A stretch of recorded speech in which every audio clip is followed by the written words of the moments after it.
औज़ुबिल्लाहिमिनश्शैतानिर्रजीम बिस्मिल्लाहिर्रहमानिर्रहीम। तमाम देखने और सुनने वालों को ज़ीशान अज़हर की जानिब से प्यार भरा सलाम। और आज जुम्मे का दिन है और जुम्मे के दिन यानी आखिरी मुलाकात होती है आप लोगों से।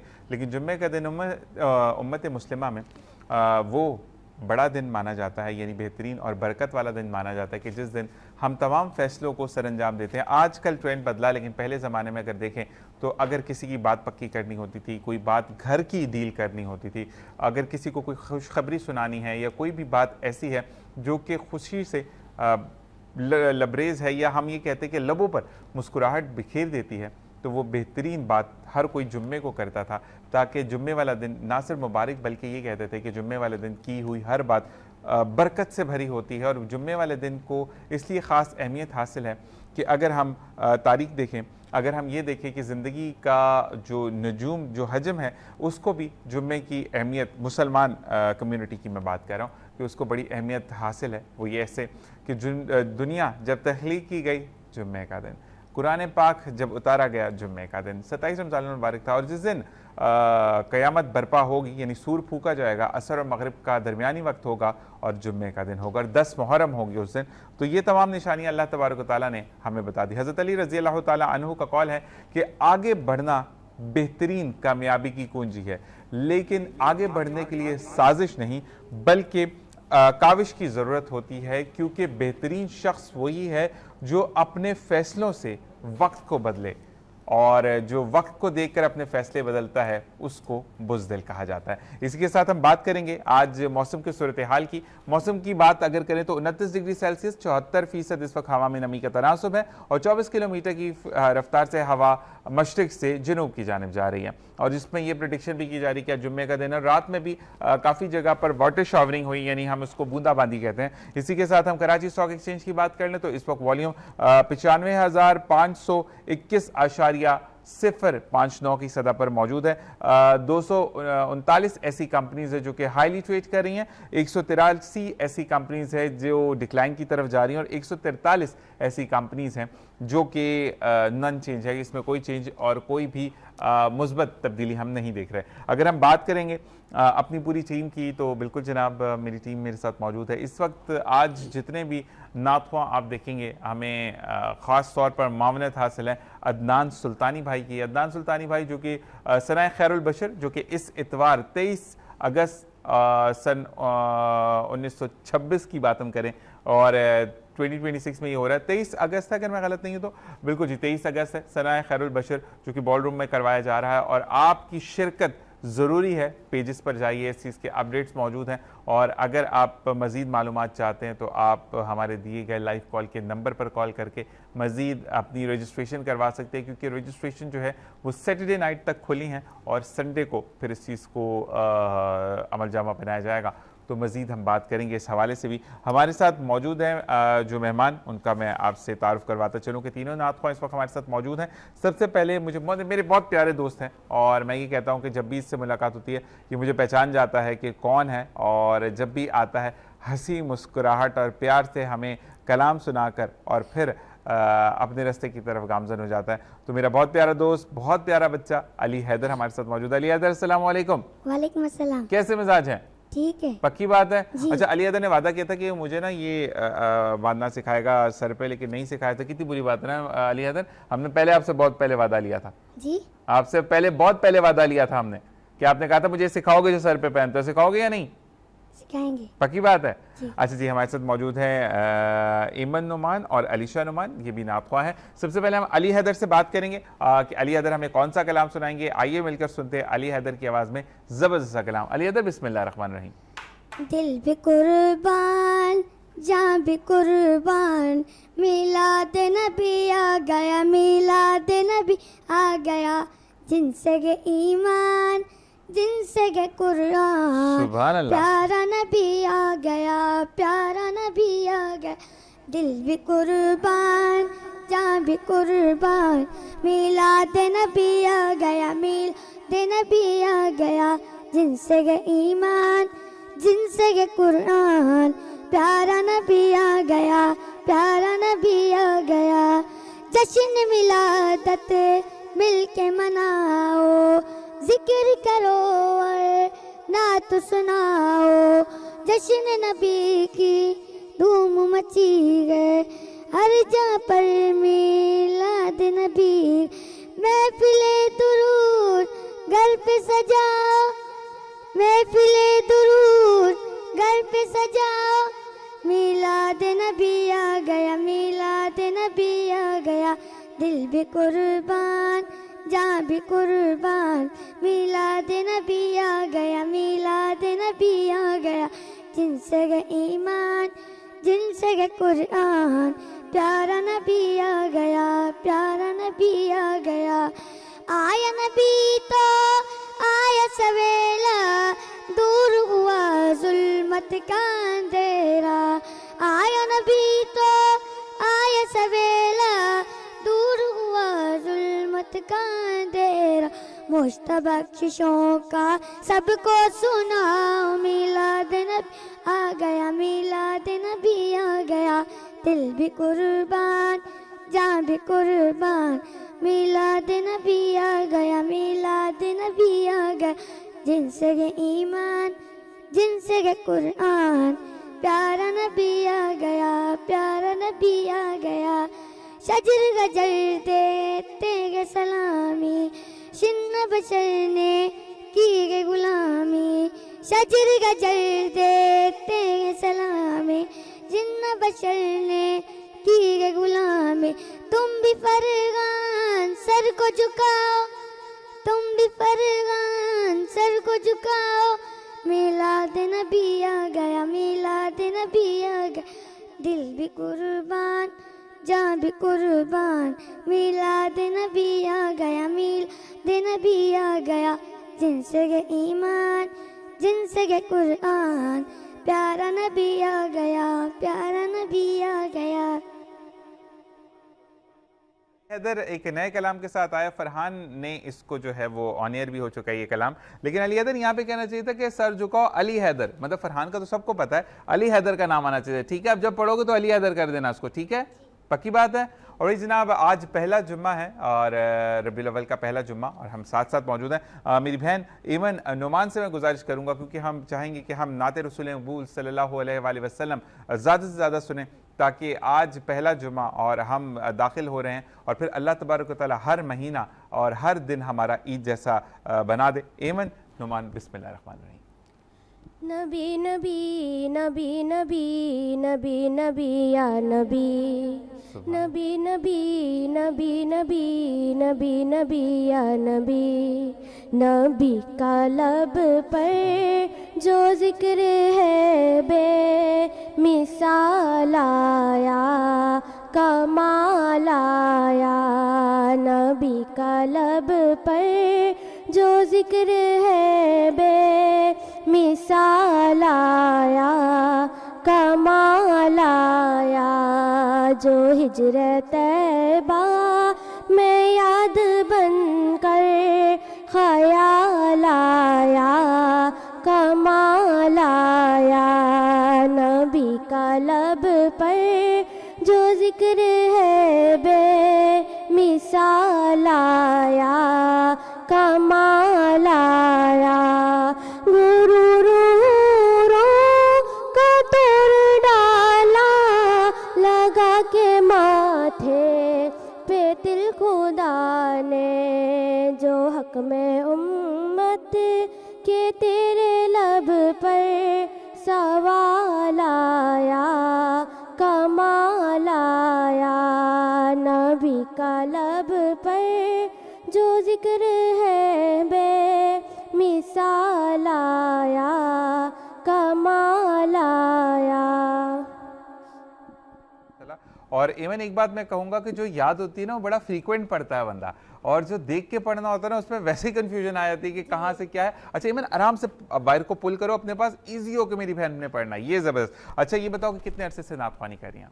2-3 साल हो गए। 2-3 साल हो गए। बहुत प्यारी आवाज़ है, और इसको जो है वो आपने जारी और सारी रखना है, क्योंकि ये वाहिद कुंजी है जिसमें हम नाते रसूल मकबूल सल्लल्लाहु अलैहि वसल्लम की बात करें, हमदे बारी ताला की बात करें, या हम तिलावत कुरान पाक अगर करते हैं, तो ये तीनों चीज़ें पढ़ने का भी सवाब, सुनने का भी सवाब, सुनाने का भी सवाब, और किसी का ईमान मजबूत हो जाए तो बेड़े पार। तो अल्लाह तबारक व तआला आपको ऐसे ही रखे मेरी बहन। इसी के साथ एक मेहमान हमें ज्वाइन करेंगे ब्रेक के बाद। देखते रहिए द ग्लोबल मॉर्निंग।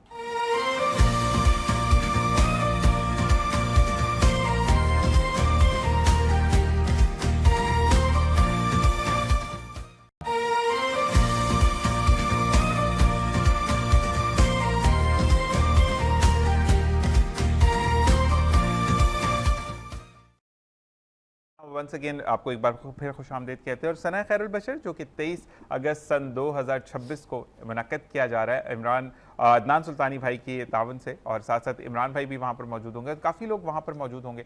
हम ये ज़रूर कहते हैं कि आपको भी इन चीज़ों में शामिल होना ज़रूरी है, क्योंकि सम टाइम ये वही मोमेंट होता है कि जब आखिरत में जो है वो हम जिसके लिए हम कहते हैं ना कि हमारे लिए बख्शिश का ज़रिया बनेगा। हमें ज्वाइन किया है मोहम्मद वहीद भाई ने। वहीद भाई वो बंदे कि जो कि हम एक कॉल करते हैं, बीमारी में भी हमारे साथ मौजूद होते थे और ये ज़रूर कहते थे कि ज़ीशान भाई मुझे बात इस्लाह करने ज़रूर आना है। ह्यूमन राइट डिफेंडर और काफ़ी अरसे का साथ, और 2 हफ्ते पहले ही भांडा फुटा एक और कि ये जो है MKM के भी रूहें रवा हैं। अब मुझे लग रहा है कि कोई 6-8 महीने बाद एक और नया ये लेकर आएंगे मार्केट में कि मैं ये भी हूँ। अस्सलाम वालेकुम रहमतुल्लाह।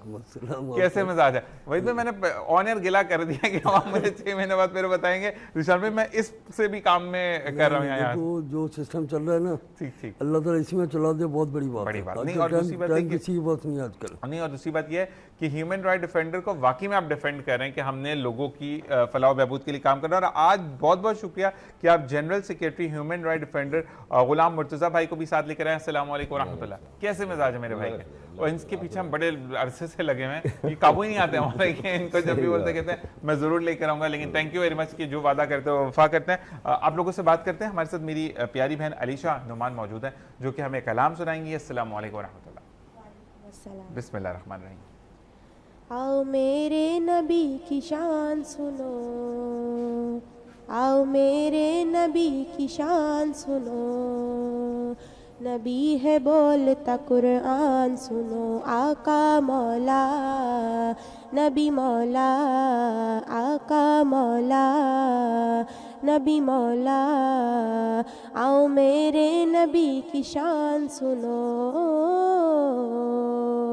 नबी है बोलता कुरान सुनो, आका मौला नबी मौला, आका मौला नबी मौला, हबीब प्यारा नजर उठाए तो मौला किबला बदल दे, तो मौला किबला बदल दे।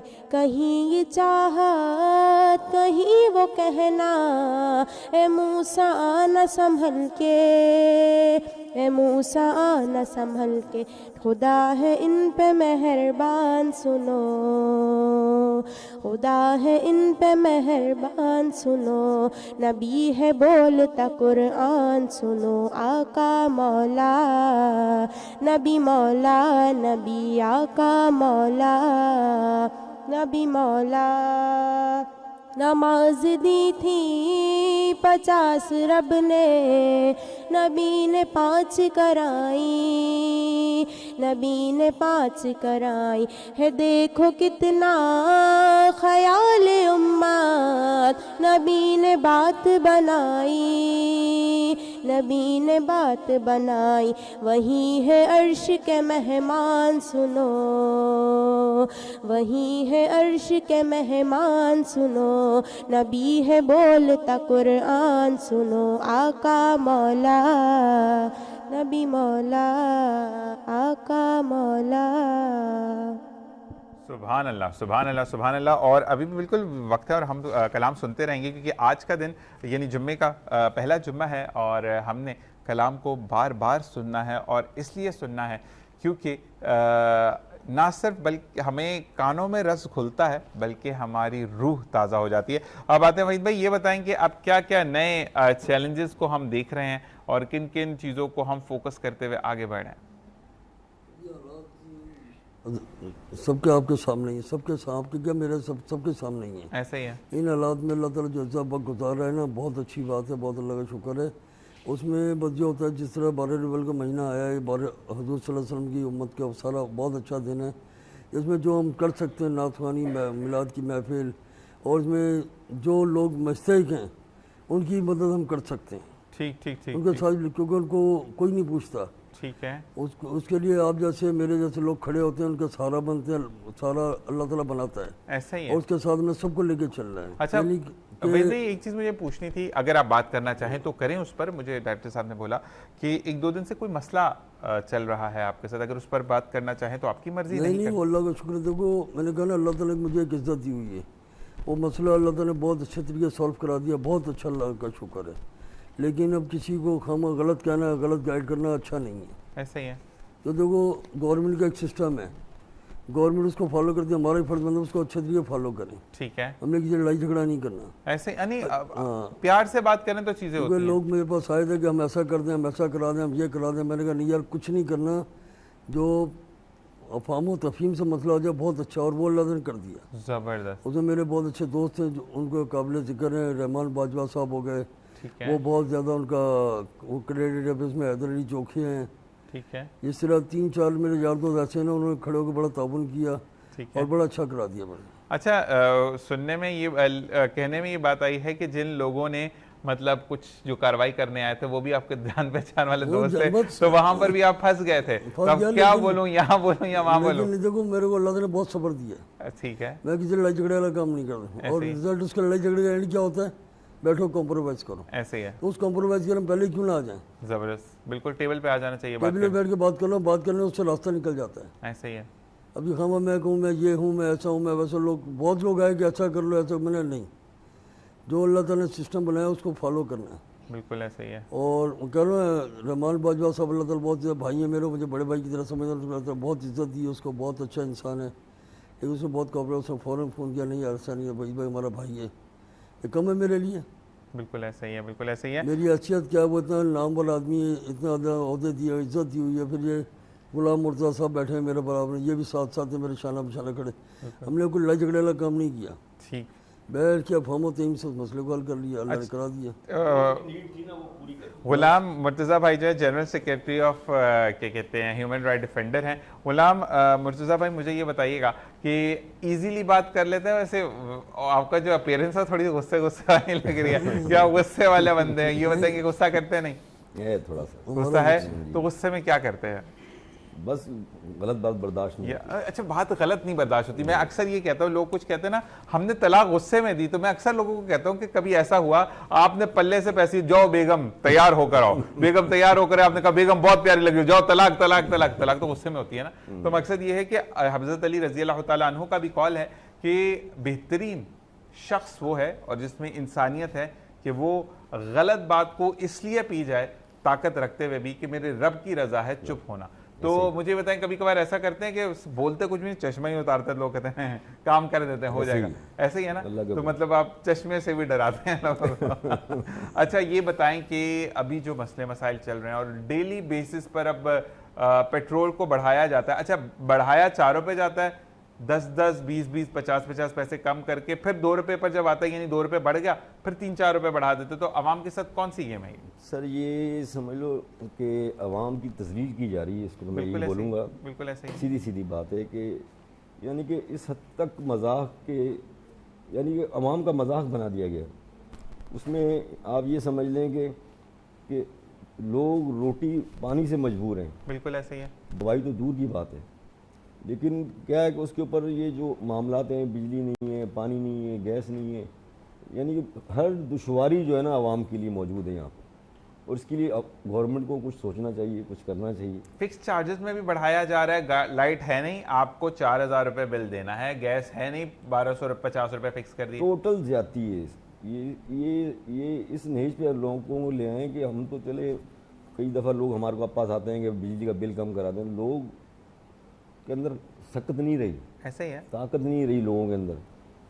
फीस देते हैं तो अपना दूध के पैसे नहीं दे सकते, किराया देते हैं तो बिल नहीं भर सकते। यानी कि इस नहेज पे पहुंच गए लोग के बस वो ब्लास्ट होने वाले हैं, बस किसी टाइम ब्लास्ट हो। हम गुलाम मुर्तज़ा भाई, 1-2 जगह पे मैंने पढ़ा भी कि वो वक्त दूर नहीं कि जब हम बांग्लादेश की तरह निकलेंगे और फिर हसीना वाजिद को जैसे उन्होंने गायब भी कर दिया, वो इंडिया में जाकर पनाह गुज़ीरा। तो मुझे ये बताएं कि सर मैं एक छोटी सी अर्ज करूंगा। जी, जी। फिरौन जो था ना, फिरौन, बिल्कुल उसको ऐसे ही। किसी अवाम ने नहीं मारा, अल्लाह ने मारा। सुभान अल्लाह, ऐसे ही है, नमरूद को भी अल्लाह ने मारा। ऐसे ही है।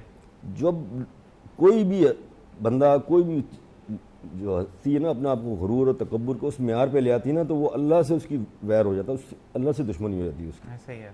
फिर इंसान का काम नहीं होता उसमें, वो अल्लाह फिर खुद उसको उसके अंजाम तक पहुंचाता है। वो कहते हैं ना कि अजान इधर भी थी, अजान उधर भी थी, रोजा इधर, नमाज इधर भी थी, नमाज उधर भी थी, बिल्कुल ऐसे। लेकिन यहाँ लश्कर हुसैनी था और वहां पर यजीद की फौज थी। और यजीद को आज वो कहते हैं ना कि अगर हम अगर क्या सर, इसी उसकी से मिसाल इस्लाम मैं जिंदा आपको होता है बात कर रहा हूं। करबला के बाद के अगर किसी को बुरा कहना है तो कहते हैं ये तो यजीद बनता जा रहा है। सर इसकी मिसाल मैं आपको ये दूंगा कि वो कल भी जिंदाबाद था, वो आज भी जिंदाबाद, सुभान अल्लाह, हुसैन जिंदाबाद। बिल्कुल ये कहते हैं ना कि उन्हीं के नाना का आमद का महीना हम मना रहे हैं माशाल्लाह। कि जिन्होंने ये कहा कि जिसने हसन और हुसैन, इमाम हसन और इमाम हुसैन रजी अल्लाह तआला अन्हु को तकलीफ दी, गोया उसने मुझे तकलीफ ऐसे दी। ही। जिसने इनको दुखी किया उसने मुझे दुखी किया।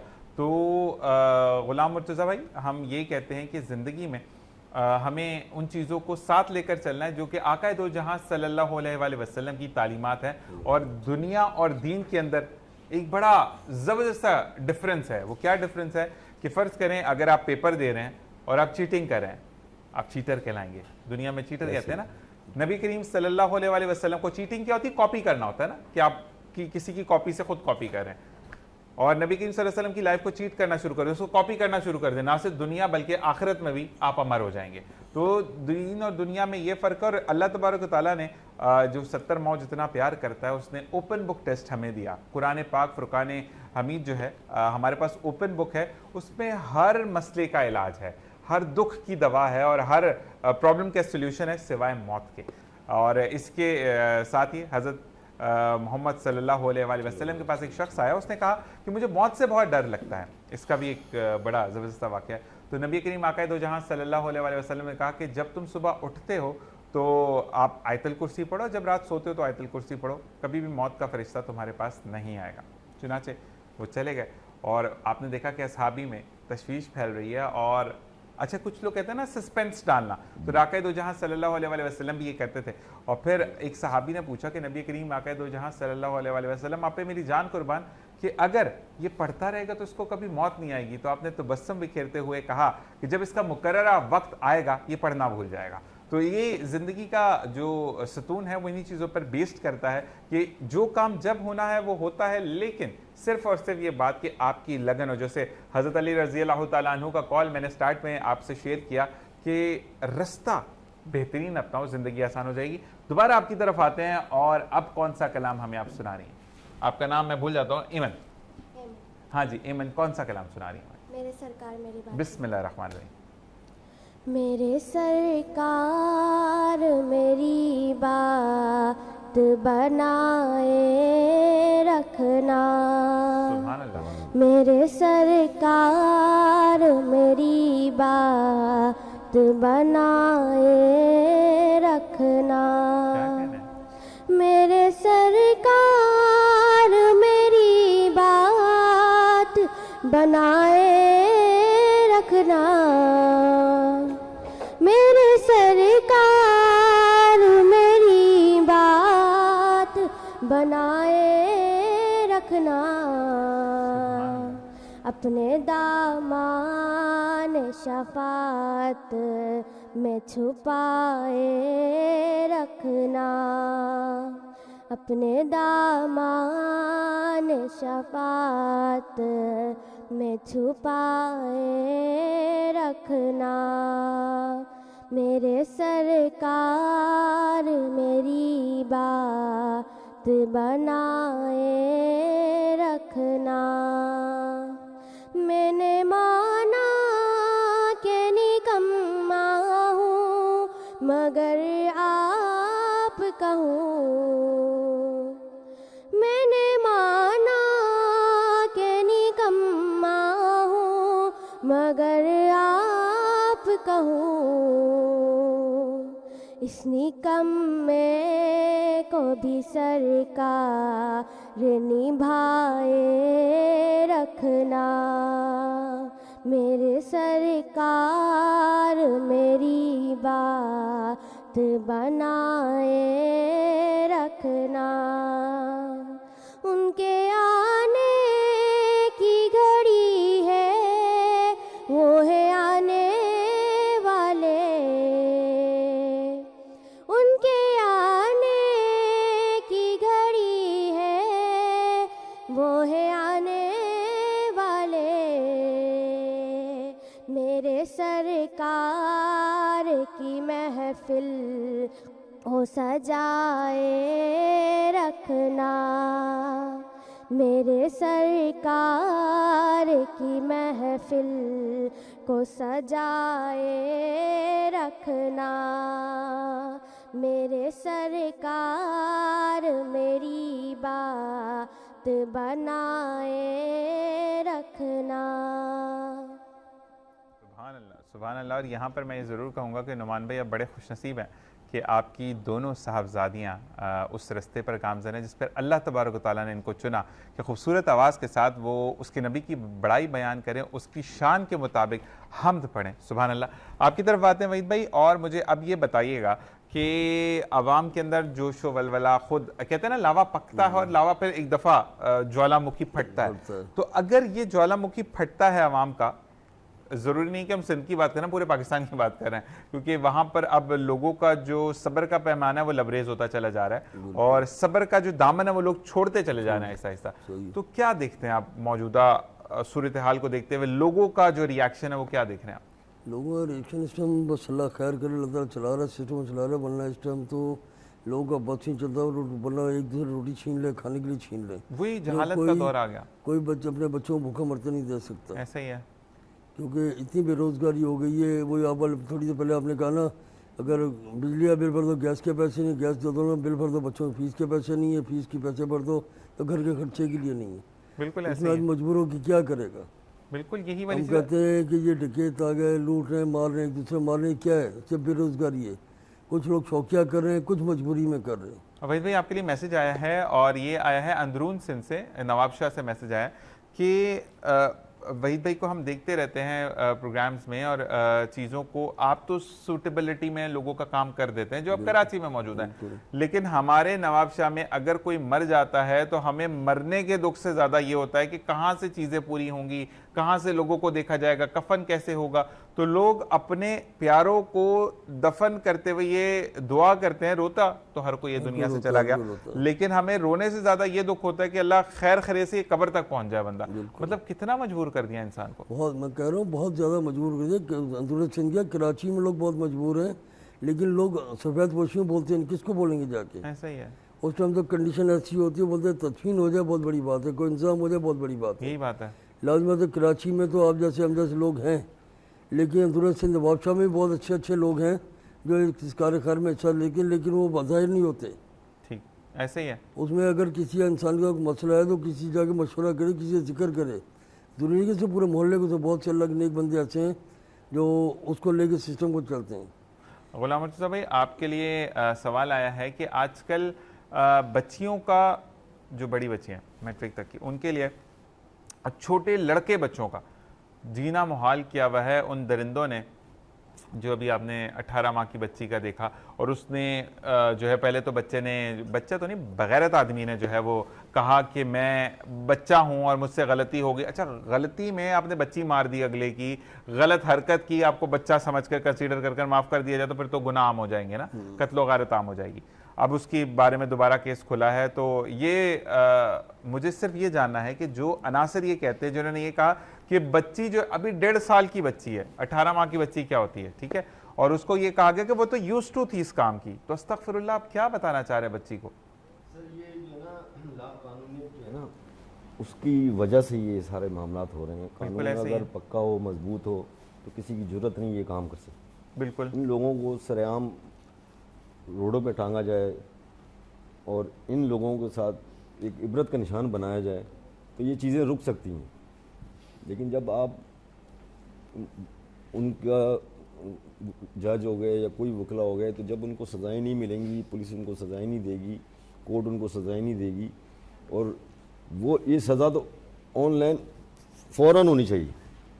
इसमें देर ही नहीं होनी चाहिए, जब साबित हो जाए उसी टाइम उसको लटका दिया जाए। नहीं, लेकिन मुझे बड़ा अफसोस ये हुआ कि बोलने वाली भी औरत जात थी जिसने आकर ये टिकटॉक पर और ये लाइव पर बैठकर ये बात की कि बच्ची तो डे 1 से इस चीज़ की आदी थी। अच्छा, हम गलत जुमरे में बात नहीं लेके जाते, हम थोड़ा सा गंदगी की तरफ इस तरह बात करते हैं कि बड़ा कराची के अंदर गुटखा और मावा आम है। बच्चा पैदा होते थोड़ी गुटखा मावा मांगने लग जाता है। ये मैंने जरूर देखा कि गुटके मावे वाले सारे भाई भाई होते हैं, कहीं पे भी खड़े रहते हैं अगले अच्छा हक से बोलते जैसे आपको मेरा भाई हमें भी खिलाओ।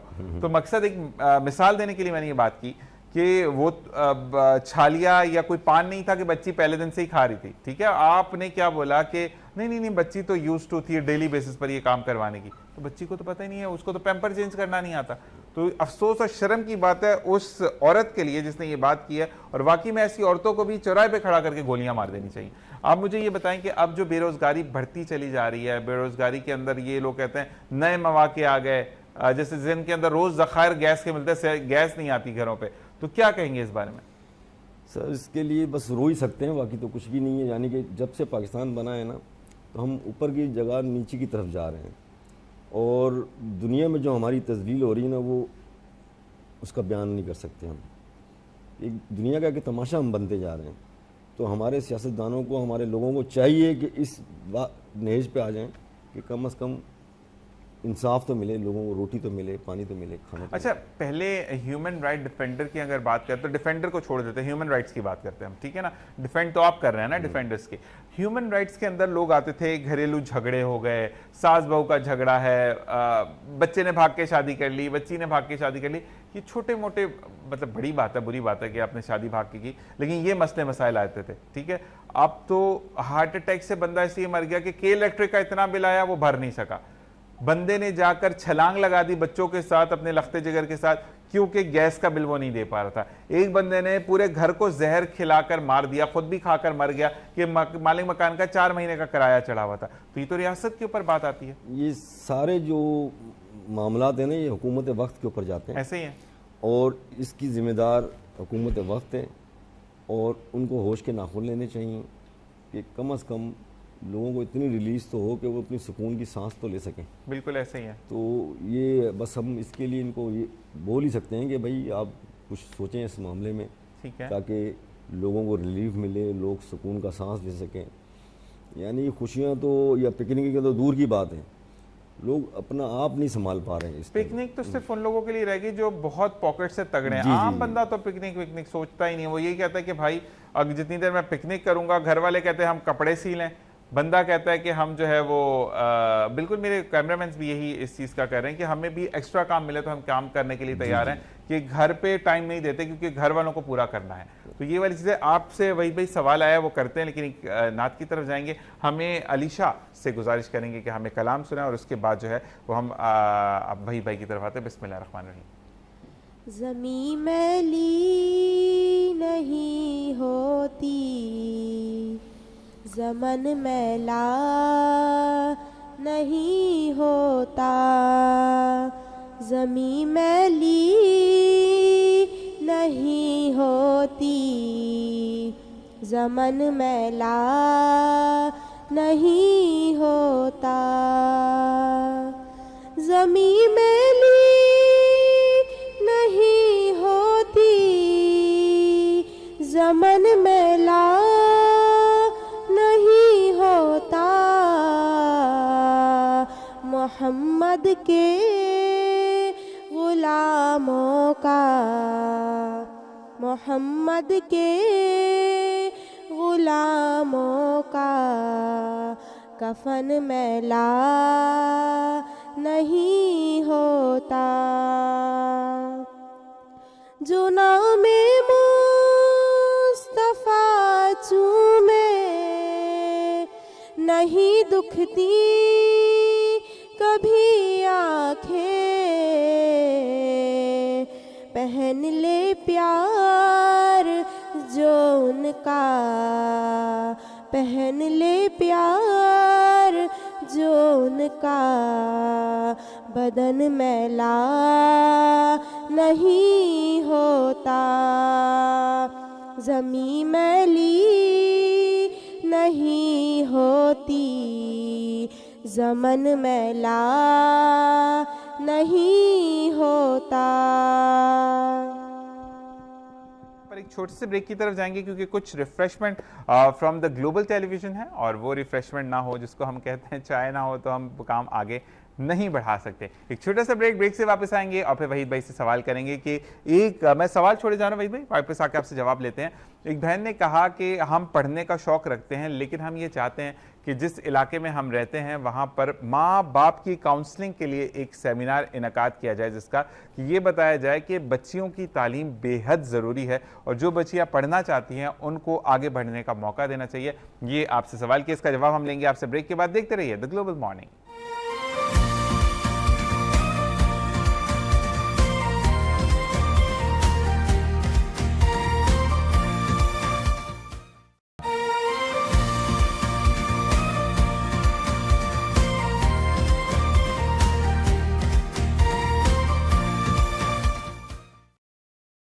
और जनाब वेलकम बैक। एक बार फिर आपको खुशामदीद कहते हैं। पहला जुम्मा मुबारक हो। अल्हम्दुलिल्लाह कि हम प्रोड्यूसर साहब, डायरेक्टर साहब और हमारे आले अब्बास भाई के तावन से हम जो है वो सेलिब्रेट करें।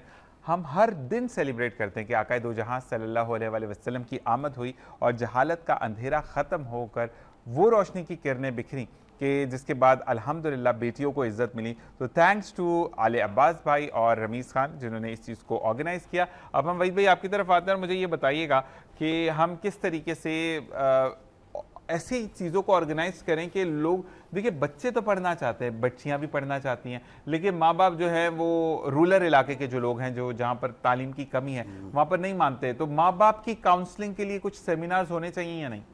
बिल्कुल सेमिनार होना चाहिए। बच्चे हमारे कौम का मुस्तकबिल हैं और आगे जाके हमारे लिए ये बहुत बड़ा असासा है। लेकिन अगर बच्चे पढ़ना चाहते हैं, हर स्कूल में आजकल पढ़ाई का बहुत अच्छा रुझान चल रहा है, हर स्कूल में बहुत अच्छा कोऑपरेट हो गया है। ऐसे ही है, बहुत स्कूल वाले कोऑपरेट कर रहे हैं। बहुत से स्कूल तो ऐसे हैं जिनमें अगर बच्चों किताबें वगैरह नहीं है, वहाँ के प्रिंसिपल वगैरह खुद मंगवा के देते हैं, ये लो बेटा आप पढ़ो। लेकिन उसमें कुछ माँ बाप को भी चाहिए कि कुछ घर में ना बैठ जाएँ कि ये मानो कुछ नहीं है। ऐसा ही है। जब बाहर निकलेंगे तो एक तो स्कूल वाले कोऑपरेट करें, फिर अगर स्कूल वाले नहीं भी करते, आप जैसे लोग, ये मेरे जैसे मुर्तज़ा भाई जैसे लोग हैं जो कोऑपरेट करते हैं एक दूसरे। ऐसे ही है, बिल्कुल ऐसे ही। मैं इसी बात पे आने वाला था कि अब तो लोगों का ये है कि वो इसाले सवाब के लिए बच्चों को तालीम करवाने जा रहे हैं कि आपका बच्चा पढ़ेगा और जब वो कमाएगा सारी जिंदगी उसका सवाब अपने जाने वाले फिर अपने घर के लिए अच्छा सासा बन जाएगा। ऐसे ही है, ऐसे ही है।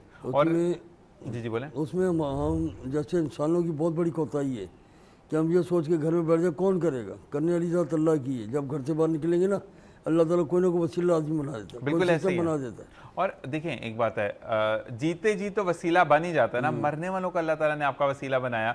आप हैं, हमारे गुलाम मुर्तज़ा भाई हैं कि ह्यूमन राइट डिफेंडर है सबसे पहले तो, ह्यूमन राइट डिफेंडर है तो आप लोग हैं ना, तो वही वाली चीज़ कि अल्लाह ताला ने तो उस मामले का सबब बनाया आप लोगों को। जब तो इंसान की बॉडी तो मौजूद होती है लेकिन ताकत नहीं होती, उसको 4 कंधों की जरूरत पड़ती है।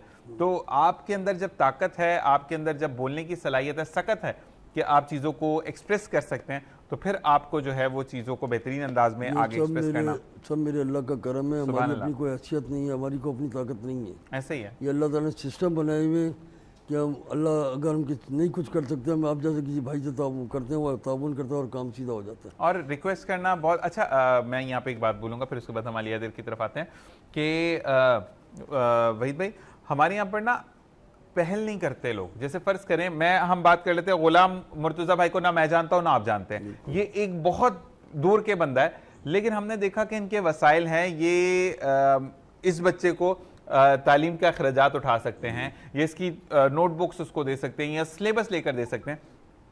हम अपनी शान, मैं क्यों बात करूं भाई, वो क्यों सोचेगा। आप अल्लाह के फ़कीर बनकर उनसे बात करें, वो मान जाएंगे तो आपके भी बेड़े पार और उनके भी बेड़े पार। ऐसा क्यों नहीं करते? असल में बहुत सारे घर ऐसे हैं जो एहसास से कमतरी का शिकार होते हैं। अगर आपने अल्लाह ने आपको इज्जत दी, आप किसी काबिल हो, अगर किसी गरीब की आप मदद करने जाते हो तो उसको उनको बुरा बहुत जल्दी लगता है। हमें इतना हकीर समझ लिया है, हमारे पास ऐसे हैं, ये नहीं सोचते कि अल्लाह ने भेजा है, ये हमारी मदद के लिए है, हम उसको नेगेटिव में ले जाते हैं। और हम ये नहीं सोचते कि अल्लाह ताला ने अपने बाद मुझे चुना कि लोग मेरे दर पर आए, मेरे दर पर देने के लिए मेरी मदद करने आ रहे हैं। ऐसा ही है, ऐसा ही है, बिल्कुल। उस एहसास से कमजोरी को छोड़ दो। अल्लाह ने जब एक सिस्टम बनाया, परेशान हो तो उस सिस्टम को देखो। अल्लाह ताला ने उसे दिल में डाला तो आपके पास है। सुभान अल्लाह, अल्लाह ताला खुद ने इंसान इस कुछ कदर कोई ताकत नहीं दी आता, आपको। किसी इंसान की अपनी हैसियत नहीं है। बिल्कुल यही है ये भाई। अल्लाह ताला जहन में दिमाग में डालता है, दिल में डालता है कि जाओ ऐसा ऐसा फलाना है उसके जाओ।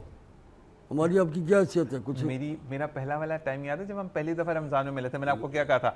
मैंने तो कहा था, मैं कहा लोग मुझे कहते हैं ज़ीशान तो भिखारी है, हर साल जो है वो राशन मांगता है। मैंने कहा भाई मैं अपने लिए नहीं मांगता, ज़ीशान ने अपने- आपके साथ जो है जो लोग ताउन करेंगे भाई मेरी तरफ से भला हो जाएगा। निशान ने कभी अपनी ज़ात के लिए नहीं मांगा मुझे दे दो, ऐसा ही है, ऐसा नहीं है। हमेशा दूसरों के लिए किया गया, ये परेशान है वो परेशान है, इसके ऐसा कर दो। बिल्कुल ऐसे ही। अपनी ज़ात के लिए नहीं किया। निशान ने बिल्कुल बैठ ऐसे के ही। यहाँ मीडिया में बैठ गए या कैमरे के सामने बैठ के निशान अपने लिए क्या मुझे दे दो, कुछ नहीं चाहिए। निशान तो दूसरों का वसीला बन जाता, सारा बन जाता है। मैंने आपको याद है बंदों को मिला, मैं कहा वही भाई आप जाने इनके ऊपर, मुझे सिर्फ बता दीजिएगा कि काम हो गया। हमें ये भी नहीं पता कि काम किस वक्त हुआ। मैं उस वक्त मैं कहा वहीद भाई आप तो प्रॉपर टाइम पे मेरे पास नहीं पहुंचते, आप यहाँ कैसे पहुंच गए? तो वहीद भाई ने कहा कि मैंने काम कर दिया। तो अल्लाह ताला ये सिलसिला जोड़ के रखे। मजीद आपसे बात करेंगे। हमारे अली हैदर जो है वो इंतजार में है कि हम उनसे कलाम सुने। अली हैदर कौन सा कलाम सुना रहे हो? तेरी यादों से महकता ही रहे। क्या बात है, सुभान अल्लाह, बिस्मिल्लाह रहमान रहीम। ये दिल तेरी यादों सुभान अल्लाह। से महकता ही रहेगा। ये दिल तेरी यादों से महकता ही रहेगा। क्या तेरा था ये तेरा है ये तेरा ही रहेगा। सरकार से मांगो तो सही यार का सदका। सरकार से मांगो तो सही यार का सदका। मिलता था ये मिलता है ये मिलता ही रहेगा। मिलता था ये मिलता है ये मिलता ही रहेगा। ये दिल तेरी यादों से महकता ही रहेगा। तेरा था ये तेरा है ये तेरा ही रहेगा। क्या कहते हैं, क्या कहना है, सुभान अल्लाह। और अली हैदर की एक बड़ी प्यारी सी बात कि Ali Haider word to word याद करता है चीज़ों को और कभी गलती नहीं करता। मुझे बड़ी अच्छी लगती है इस बच्चे की ये बात कि अली हैदर मुझे बताओ कौन याद करवाता है? मम्मा याद कराती है, बाबा याद करवाते हैं? मोबाइल से याद करते हैं। मामा बाबा करते ही नहीं कुछ काम। ये देखें, ये वेले माँ बाप हैं दुनिया के, यही है वो माँ बाप जो बच्चों को कुछ नहीं सिखाते। अली हैदर जबरदस्ती ये मौके पे चौका मारा है। क्या कहेंगे गुलाम मुर्तज़ा भाई कि हमारा ये जो अली हैदर है ये माशाल्लाह स्पेशल बच्चा है हमारा, और सिर्फ ये याद करता है और याद करने के बाद बेहतरीन अंदाज में कलाम को पढ़ता है। क्या कहेंगे इस बारे में? इसमें कोई शक नहीं सर, और माशाल्लाह से नात भी बहुत अच्छी पढ़ी है इसने, बहुत अच्छी और दिल से पढ़ी है इसने। अल्लाह पाक कबूल करें। और हमारा रमज़ान ये वाला था या पिछला वाला था मुझे कंफर्म याद नहीं, बूढ़ा हो गया हूँ तो चीज़ें भूलता चला जाता हूँ। इसने एक दफ़ा नात पढ़ी थी रमज़ान में ही, सहरी का टाइम था और लोग रोने लग गए थे और इसकी आवाज़, अच्छा इसको समझ नहीं आती, वो कहते हैं ना बड़ा होता है तो बंदा फिर और सुर ऊपर नीचे कर देता है, वो अपनी ही धुन में पढ़ता चला जा रहा था और वहाँ पर बैठे सारे लोग जो है वो उनकी आंखों में आंसू थे और तौबा की शायद कोई कलाम था जो उसने पढ़ा था। तो ये अल्लाह ताला इसको जो है इसी तरीके से आगे बढ़ने की तौफीक अता फरमाए। कुछ डायरेक्टर साहब कह रहे हैं आप? ठीक है जी। आंसू भी उसी के आते हैं जिसके अंदर कुछ हो। अच्छा एक बात, कारी वहीद ज़फ़र कासमी साहब की एक मैं वाक़या शेयर करना चाहूँगा। बहुत बड़ा ब्रांड रंग का, और उनके भाई जो है वो एक पीटीवी का एक महफिल मिलाद था और वो जिसको नहीं कहते खींचतान के उसको लेकर आते हैं। तो उस बंदे ने कहा कि फ़ायदा कुछ भी नहीं है, मुझे यहाँ पर लेकर आए, मैंने कुछ करना ही नहीं है। मतलब एक मिसाल होती है ना, कारी वहीद ज़फ़र कासमी साहब ने जब हमदे बारी ताला अल्लाहू अल्लाह अकबर वो जब पढ़ी तो स्टार्टिंग जैसे ही हुई उसके बाद जब वो मिड में गए तो कहते हैं कि वो बंदा फूट फूट कर रोया और उसने कहा कि मैं क्या हूं और क्या कर रहा हूं। और फिर ये मुझे आज भी, मैंने ये चीज़ों को पढ़ा और मैंने फिर उसको जाकर क्लिप को देखा भी कि उस पेंच वाले बंदे ने कहा कि अगले 5 साल के लग्जरी हज मेरी जिम्मेदारी, क्योंकि मेरा भाई उस बेरारवी की तरफ था कि जहाँ पर हमें बड़ा डर था कि ये दोज़ख का ईंधन ना बन जाए। और आज उसने तौबा की और वो कह रहा है कि मेरा और इनका टिकट साथ बुक कराओ, मैं उम्रे पे जाऊंगा इनके साथ। तो अल्लाह ताला दिलों को मोड़ देता है। अच्छा, मेरा एक आखिरी सवाल आप दोनों से वन बाय वन, कि क्या पाकिस्तान के अंदर ऐसा कानून मौजूद है कि जब आपके साथ ज्यादती हो रही हो आप उसके ऊपर बोलें? बोलने से कोई तो मना नहीं करता, बोलते भी बच्चा जिसका कत्लेआम किया गया उसको तेजाब पे लाकर उसकी अंतड़ियां जला दी गई, तो क्या उसको भी इंसाफ मिलेगा या नहीं? सर, सबसे पहली तो बात ये है कि कुछ भी किसी के साथ हो जाए ना, तो सबसे पहले उसको मार्केट में आना पड़ता है। उसको पहले दुनिया को बताना पड़ता है कि मेरे साथ ये हो गया है। ऐसे ही है। उसके बावजूद भी उसको इंसाफ नहीं मिलता, तो इंसान जो है ना, इन वजूहात की वजह से बहुत सारे मामला जो हैं ख़राब इस मुल्क में हो रहे हैं। बिल्कुल यही है। कानून की बालादस्ती हो तो हर काम सीधा हो सकता है। ज़बरदस्त जी, बिल्कुल ऐसे ही है। जी वहीद भाई, आप क्या कहेंगे? आखिरी मिनट है हमारे पास। बस यही कि कानून बनाने वाले भी हम जैसे आप जैसे इंसान ही हैं। ऐसे ही है। अगर थोड़ा सा अगर सही तरीके देखें, यकीन हो कोई मुश्किल नहीं, कोई हालत ख़राब नहीं होगी। बिल्कुल लेकिन ऊपर जितने बैठे हैं वो सब सही है, सब सही का ना, उनके जो निचला तबका तो कहता सर सब सही है, सब सही है, लेकिन वो खुद ग्राउंड में आके देखना क्या सही है और क्या गलत है, वो इतनी सहमत नहीं करते। ऐसे ही है। अगर थोड़ा थोड़ा अपने अपने हिस्से की सहमत कर लेना, यकीन करो कोई जराइम नहीं होगा, कोई गलत काम नहीं होगा। बिल्कुल ऐसे ही है। तो मेरे साथ अगर फर्ज करो 4 लोग काम कर रहे हैं, मैं बैठा हूँ इसी कमरे में, आके मुझे हर आदमी कहे हाँ भाई सही है, हाँ भाई सही है, मैं तो यही कहूँ, मैं उठ के बाहर नहीं तो निकलूँ, देखूँ बाहर क्या हो रहा है क्या नहीं हो रहा है। तो बाद में पता चलेगी ना, इसी वाले कमरे में तो कुछ लेकिन पता थोड़ा थोड़ा अगर हम लोग, रिक्वेस्ट है मेरी सबसे, थोड़ा थोड़ा बाहर निकल के देखें ना, यकीन कोई मुश्किल नहीं है, सब सीधे हो जाएंगे, सब काम सीधे हो जाएंगे। सैलाब आया हुआ, पानी खड़ा हुआ, मतलब मुझे बड़ा अफसोस हुआ कि निजी पार्टी की कारकुन है, वो कहते हैं बड़े नाम है कि सैलाब कहाँ आया हुआ है, कुछ पता ही नहीं है, सैलाब तो कहीं पर भी नहीं है। तो अफसोस है कि कबूतर आंखें बंद करके कहता है कि दुनिया उसको नहीं देख रही, तो ऐसे होता नहीं है। बहुत बहुत शुक्रिया आपका वहीद भाई, और बहुत बहुत गुलाम मुर्तज़ा भाई आपका शुक्रिया। और अब आपने आते रहना है ताकि हम चीज़ों को देखते रहें, और जो गलत काम करेगा हम बोलेंगे गुलाम मुर्तज़ा भाई हैं हमारे पास, हम उनको सीधा करवा देंगे। आप दोनों बहनों का बहुत बहुत शुक्रिया कि आपने ज्वाइन किया। अली हैदर आपका बहुत शुक्रिया, और साथ साथ आपका बहुत शुक्रिया कि आप लोग साथ साथ एक ब्रेक के बाद दोबारा हाजिर होते हैं कुछ नए मेहमानों के साथ। देखते रहिए द ग्लोबल मॉर्निंग।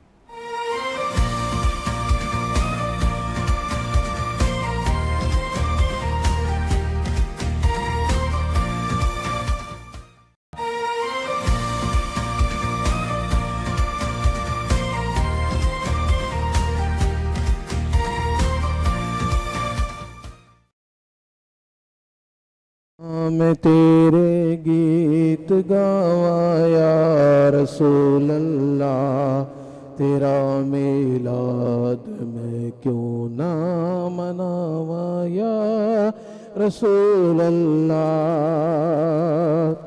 यकीन है आप हर आशिक के घर तशरीफ लाते हैं, यकीन है आप हर आशिक के घर तशरीफ लाते हैं।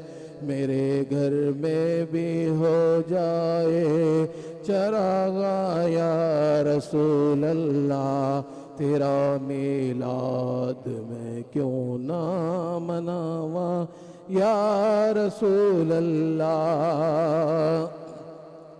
मेरा दिल भी ये चांदा है, मेरे घर भी तुसी आओ, मेरा दिल भी ये चांदा है, मेरे घर भी तुसी आओ। तेरी रावा दे विच पलका बिछावा या रसूल अल्लाह, तेरा मिलाद मैं क्यों ना मनावा या रसूल अल्लाह।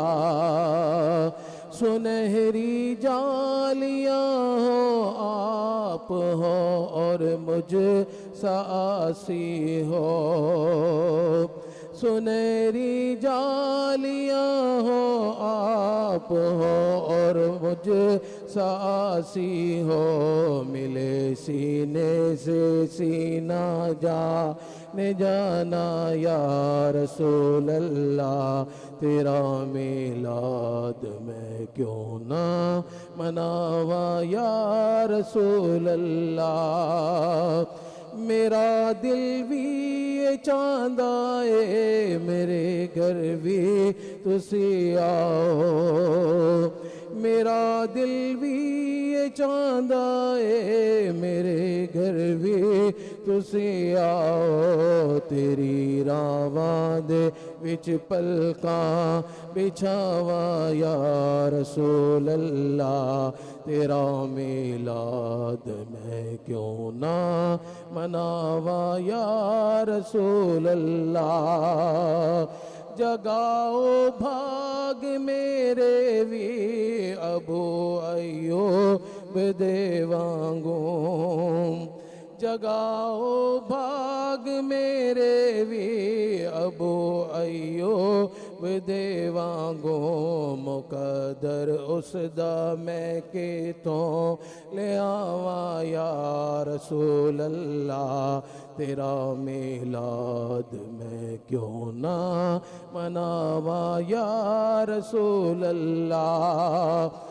जदों वेखा कोई जांदा मुसाफिर शहर तेरे नो, किवें वगदे हुए अंजुआनु जलाया रसूल अल्लाह। करां मैं तेरियां दिन रात गल्ला या रसूल अल्लाह, तेरा मिलाद मैं क्यों ना मनावा या रसूल अल्लाह।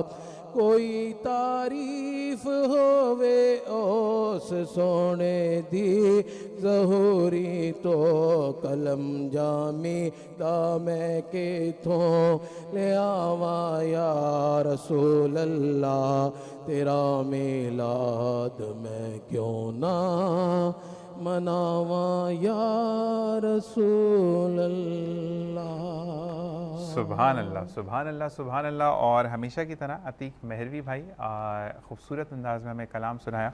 और ये वो पंजाबी कलाम है जो कि जब ऑन द एयर हुआ, यानी ऑन एयर हुआ, रातों रात मकबूलियत के झंडे गाड़े इसने। और इसको हम ये कहते हैं कि आका दो जहां सल्लल्लाहु अलैहि वसल्लम की जब भी ज़िक्र होता है, अच्छा ज़िक्र करना हर एक पर लाजिम है, लेकिन ज़िक्र का तरीका बेहतरीन हो, वो बड़ा महवर लगता है कानों को। कि अगर आप गाने की तर्ज पर कोई नाते रसूल मकबूल सल्लल्लाहु अलैहि वसल्लम किसी को भी सुनवाते हैं, तो मैं अक्सर इसलिए टोकता हूँ इस चीज़ को, बीइंग हाफिज़ कुरान, कि हमें चीज़ों को उस अकोमोडेशन के साथ लेकर चल रहे हैं जहाँ पर तकद्दुस पामाल ना हो, जहाँ पर आप अकीदा नजराना पेश करने के बजाय आप इस खोज में लग जाएं कि आप कौन सा गाना है, किसने गाया, कौन से लिरिक्स थे। तो अतीक मेहरवी भाई बहुत बहुत शुक्रिया। स्टाइल एंड स्टाइल बहुत बहुत शुक्रिया आपका कि आज का आउटफिट जो है वो आपकी तरफ से मुझे दिया गया।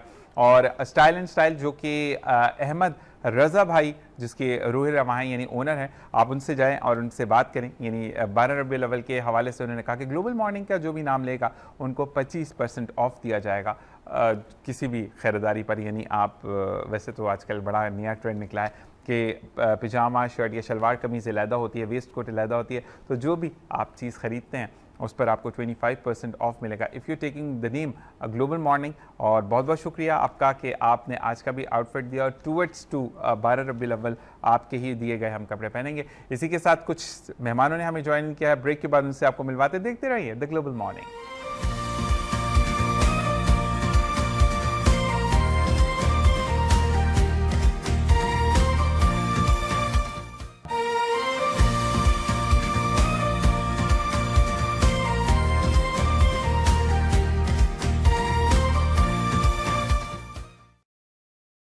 Welcome back. और अब हमें ज्वाइन इन किया है एक शख्सियत ऐसी है जो कि माजी के झरोकों में कहीं गुम हो गई थी और वो फिर आई दोबारा। अच्छा, उस यूनिवर्सिटी में हम गए जहाँ से मैं पढ़कर पास आउट हुआ, ग्रेजुएट और मास्टर्स किया, और वहाँ पर इनसे मुलाकात हुई थी और इनके बारे में बताते हुए भी अच्छा लगता है कि अच्छा एंटरप्रेन्योरशिप की बात करें, वुमेन एम्पावरमेंट की बात करें, या हम ये बात करें कि आप में है दम, यानी आपके अंदर कोई भी करेज है, आप कुछ करना चाहते हैं, तो she is the one who just give you the stand, the one and only Sonia Nawab. अस्सलाम वालेकुम रहमतुल्लाह। वालेकुम कैसे अस्सलाम। मिजाज है सोनिया? कैसे हैं ज़ीशान? मैं ठीक ठाक। अब डॉक्टर नहीं है ना, इसलिए डॉक्टरों को बाद में इंट्रोड्यूस कराएंगे। मैं साइको सोशल काउंसलर हूँ, कंसल्टेंट हूँ, तो आई am the same category but not the doctor. नहीं, अब वो वाली चीज़ होती है ना कि हम रले मेरे मिजाज के होते हैं, हाँ, कि हम बिल्कुल। ये काम करते हैं, ऐसा करते हैं। लेकिन मुझे बड़ा अच्छा लगा कि एक सिलसिला हमारा शुरू हुआ था जिसपे आपने काफ़ी डिफरेंट नेचर ऑफ वर्क वालों को इंट्रोड्यूस करवाया। बिल्कुल ऐसा ही है। तो वो और अच्छा, जब आपने कहा माजी की झरोकों में गायब हो गए थे, तो मैंने कहा शायद मेरे अलावा किसी और का इंट्रोडक्शन है।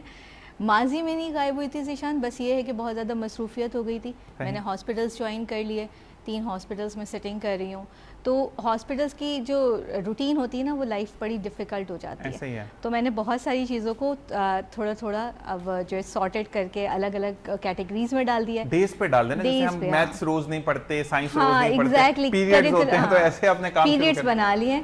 तो कभी कुछ और कर रही होती हूँ, कभी कुछ और। चेंबर को भी अभी भी देख रही हूँ, अभी भी डिप्टी कन्वीनर हूँ मैं सोशियो इकोनॉमिक रिफॉर्म कमेटी की, और प्रेसिडेंट हूँ इस वक्त रोटरी की, माशाल्लाह। तो रोटरी क्लाइमेट एवेन्यू की, तो वहाँ पर भी हूँ। डिफरेंट जगहों पर हूँ, बस ये है कि आपके पास काफ़ी दिन बाद आई। तो बुरी बात है ना, देखिए अब अपनी सज़ा आप खुद ही सोचें। मैं डॉक्टर बीनेश की तरफ से हो गया था। ज़रूर। और भाई जी, डीपीटी की अगर हम बात करें, जेपीएमसी की हम बात करें, तो वहाँ पर डॉक्टर बीनेश का नाम आता है, और डॉक्टर बीनेश भी हमें बताती हैं कि हम हड्डियों को कैसे सही कर सकते हैं। लोग क्लिक कर रहे हैं, कच कच की आवाज़ आ रही है और हम ऑन दी एयर जा रहे हैं, तो प्लीज़ उसकी साउंड को बंद करके तस्वीरें खींचें। तस्वीरें खींचने से कोई मना ही नहीं है। अस्सलाम वालेकुम रहमतुल्लाह। वालेकुम अस्सलाम। कैसे मिजाज है आपके? शुक्र अल्हम्दुलिल्लाह। आप माशाल्लाह, बहुत बहुत शुक्रिया कि आप आई। और कल कह रही पोस्ट में मेरा नाम कम आ रहा है, तो मैंने कहा बुरी बात है, पोस्ट में मैंने बड़ा करके दिया तो नहीं नहीं, थैंक यू सो मच। आपका जो है वो बहुत आपको शुक्रगुजार है कि आप नहीं हमें ऐसा बुलाते देखिए, हैं। आप और एक बात, हमें बुलाना इसलिए ज़रूरी है कि अवाम बड़ी ना मुसीबतों में घिरी हुई है। अच्छा, Exactly, जेपीएमसी की अगर हम बात करें तो वहाँ तो चीज़ें फ्री हैं, जी। और वहाँ पर अक्सर लोग ये कहते हैं, तो भाई जो सिटी स्कैन होता है वो 1000 रुपया ले रहे हैं उसका जेपीएमसी में। जी जी, अगर आप सिटी स्कैन करवाने जाए तो लग पता जाता है बहुत, कि बिल्कुल, आपको exactly। जो, और बड़ा अच्छा रिजल्ट है उसका। बस ये वाली चीज़ है कि क्योंकि वहाँ पर एक्सीडेंटेड केस ज़्यादा आते जी। हैं, तो चीज़ें बड़ी डिफरेंट होती हैं। तो आपसे इस बारे में भी बात करेंगे कि ठीक है, डीपीटी डॉक्टर हैं, हड्डियों का मसला है, सब कुछ है, लेकिन जो अक्सर हम शाराए फैसल पर रात 12 बजे के बाद देखते हैं ना, वो बच्चे लेट के बाइकें चला रहे होते हैं, मतलब उनको घर पे that क्या is बेड very- मौजूद नहीं है, Exactly। क्या किया है, घर में खटमल हो गए, जो बच्चे बाइकों पे रोड पे सो रहे हैं, कुछ समझ नहीं आती। इस बारे में बात करेंगे हम। हमारे साथ डॉक्टर मौजूद है, हमने लाइव फ्रॉम यूएसए बुलवाया उनको। हमने कहा डॉक्टर साहब आपने आना है पाकिस्तान में और बताना है कि पाकिस्तान के अंदर अब वो कौन कौन सी नई चीज़ें लेकर आए हैं, कि आप you are the only one जो कि चीज़ों को फॉर्म कर कर कलेक्ट कर कर दूसरे मुल्क से लेकर आए, यानी बाहर से लेकर आए। और आपने ये कहा कि Pakistan is the one country जहाँ का मैं बासी हूँ, और मुझे अपने मुल्क के साथ वफादारी का सबूत देते हुए आगे बढ़ना है, लोगों को एजुकेट करना, ना सिर्फ एजुकेट करना, फैसिलिटेट करना है।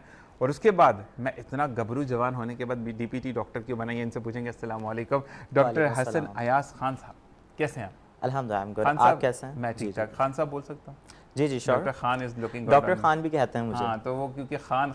तो मुझे ये बताएं कि बचपन में किसकी हड्डियां तोड़ी थी कि आपने कहा कि अब डीपीटी डॉक्टर बन के हड्डियां जोड़नी है?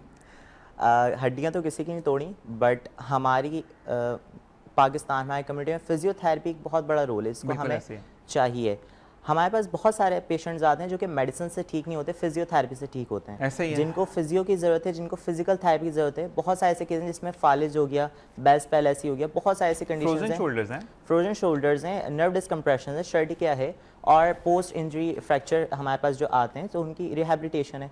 तो फिजियोथेरेपी एक बहुत बड़ा रोल है, जिसको कह सकते हैं कि शायद इतना अहम नहीं समझा जाता, बट ये this is the most important thing. अहम है, बहुत अहम है। मैं इसलिए कहता हूँ कि फ़र्ज़ करें अगर आपको हम उसकी बात कर लेते हैं, फ्रोजन शोल्डर की बात करते हैं।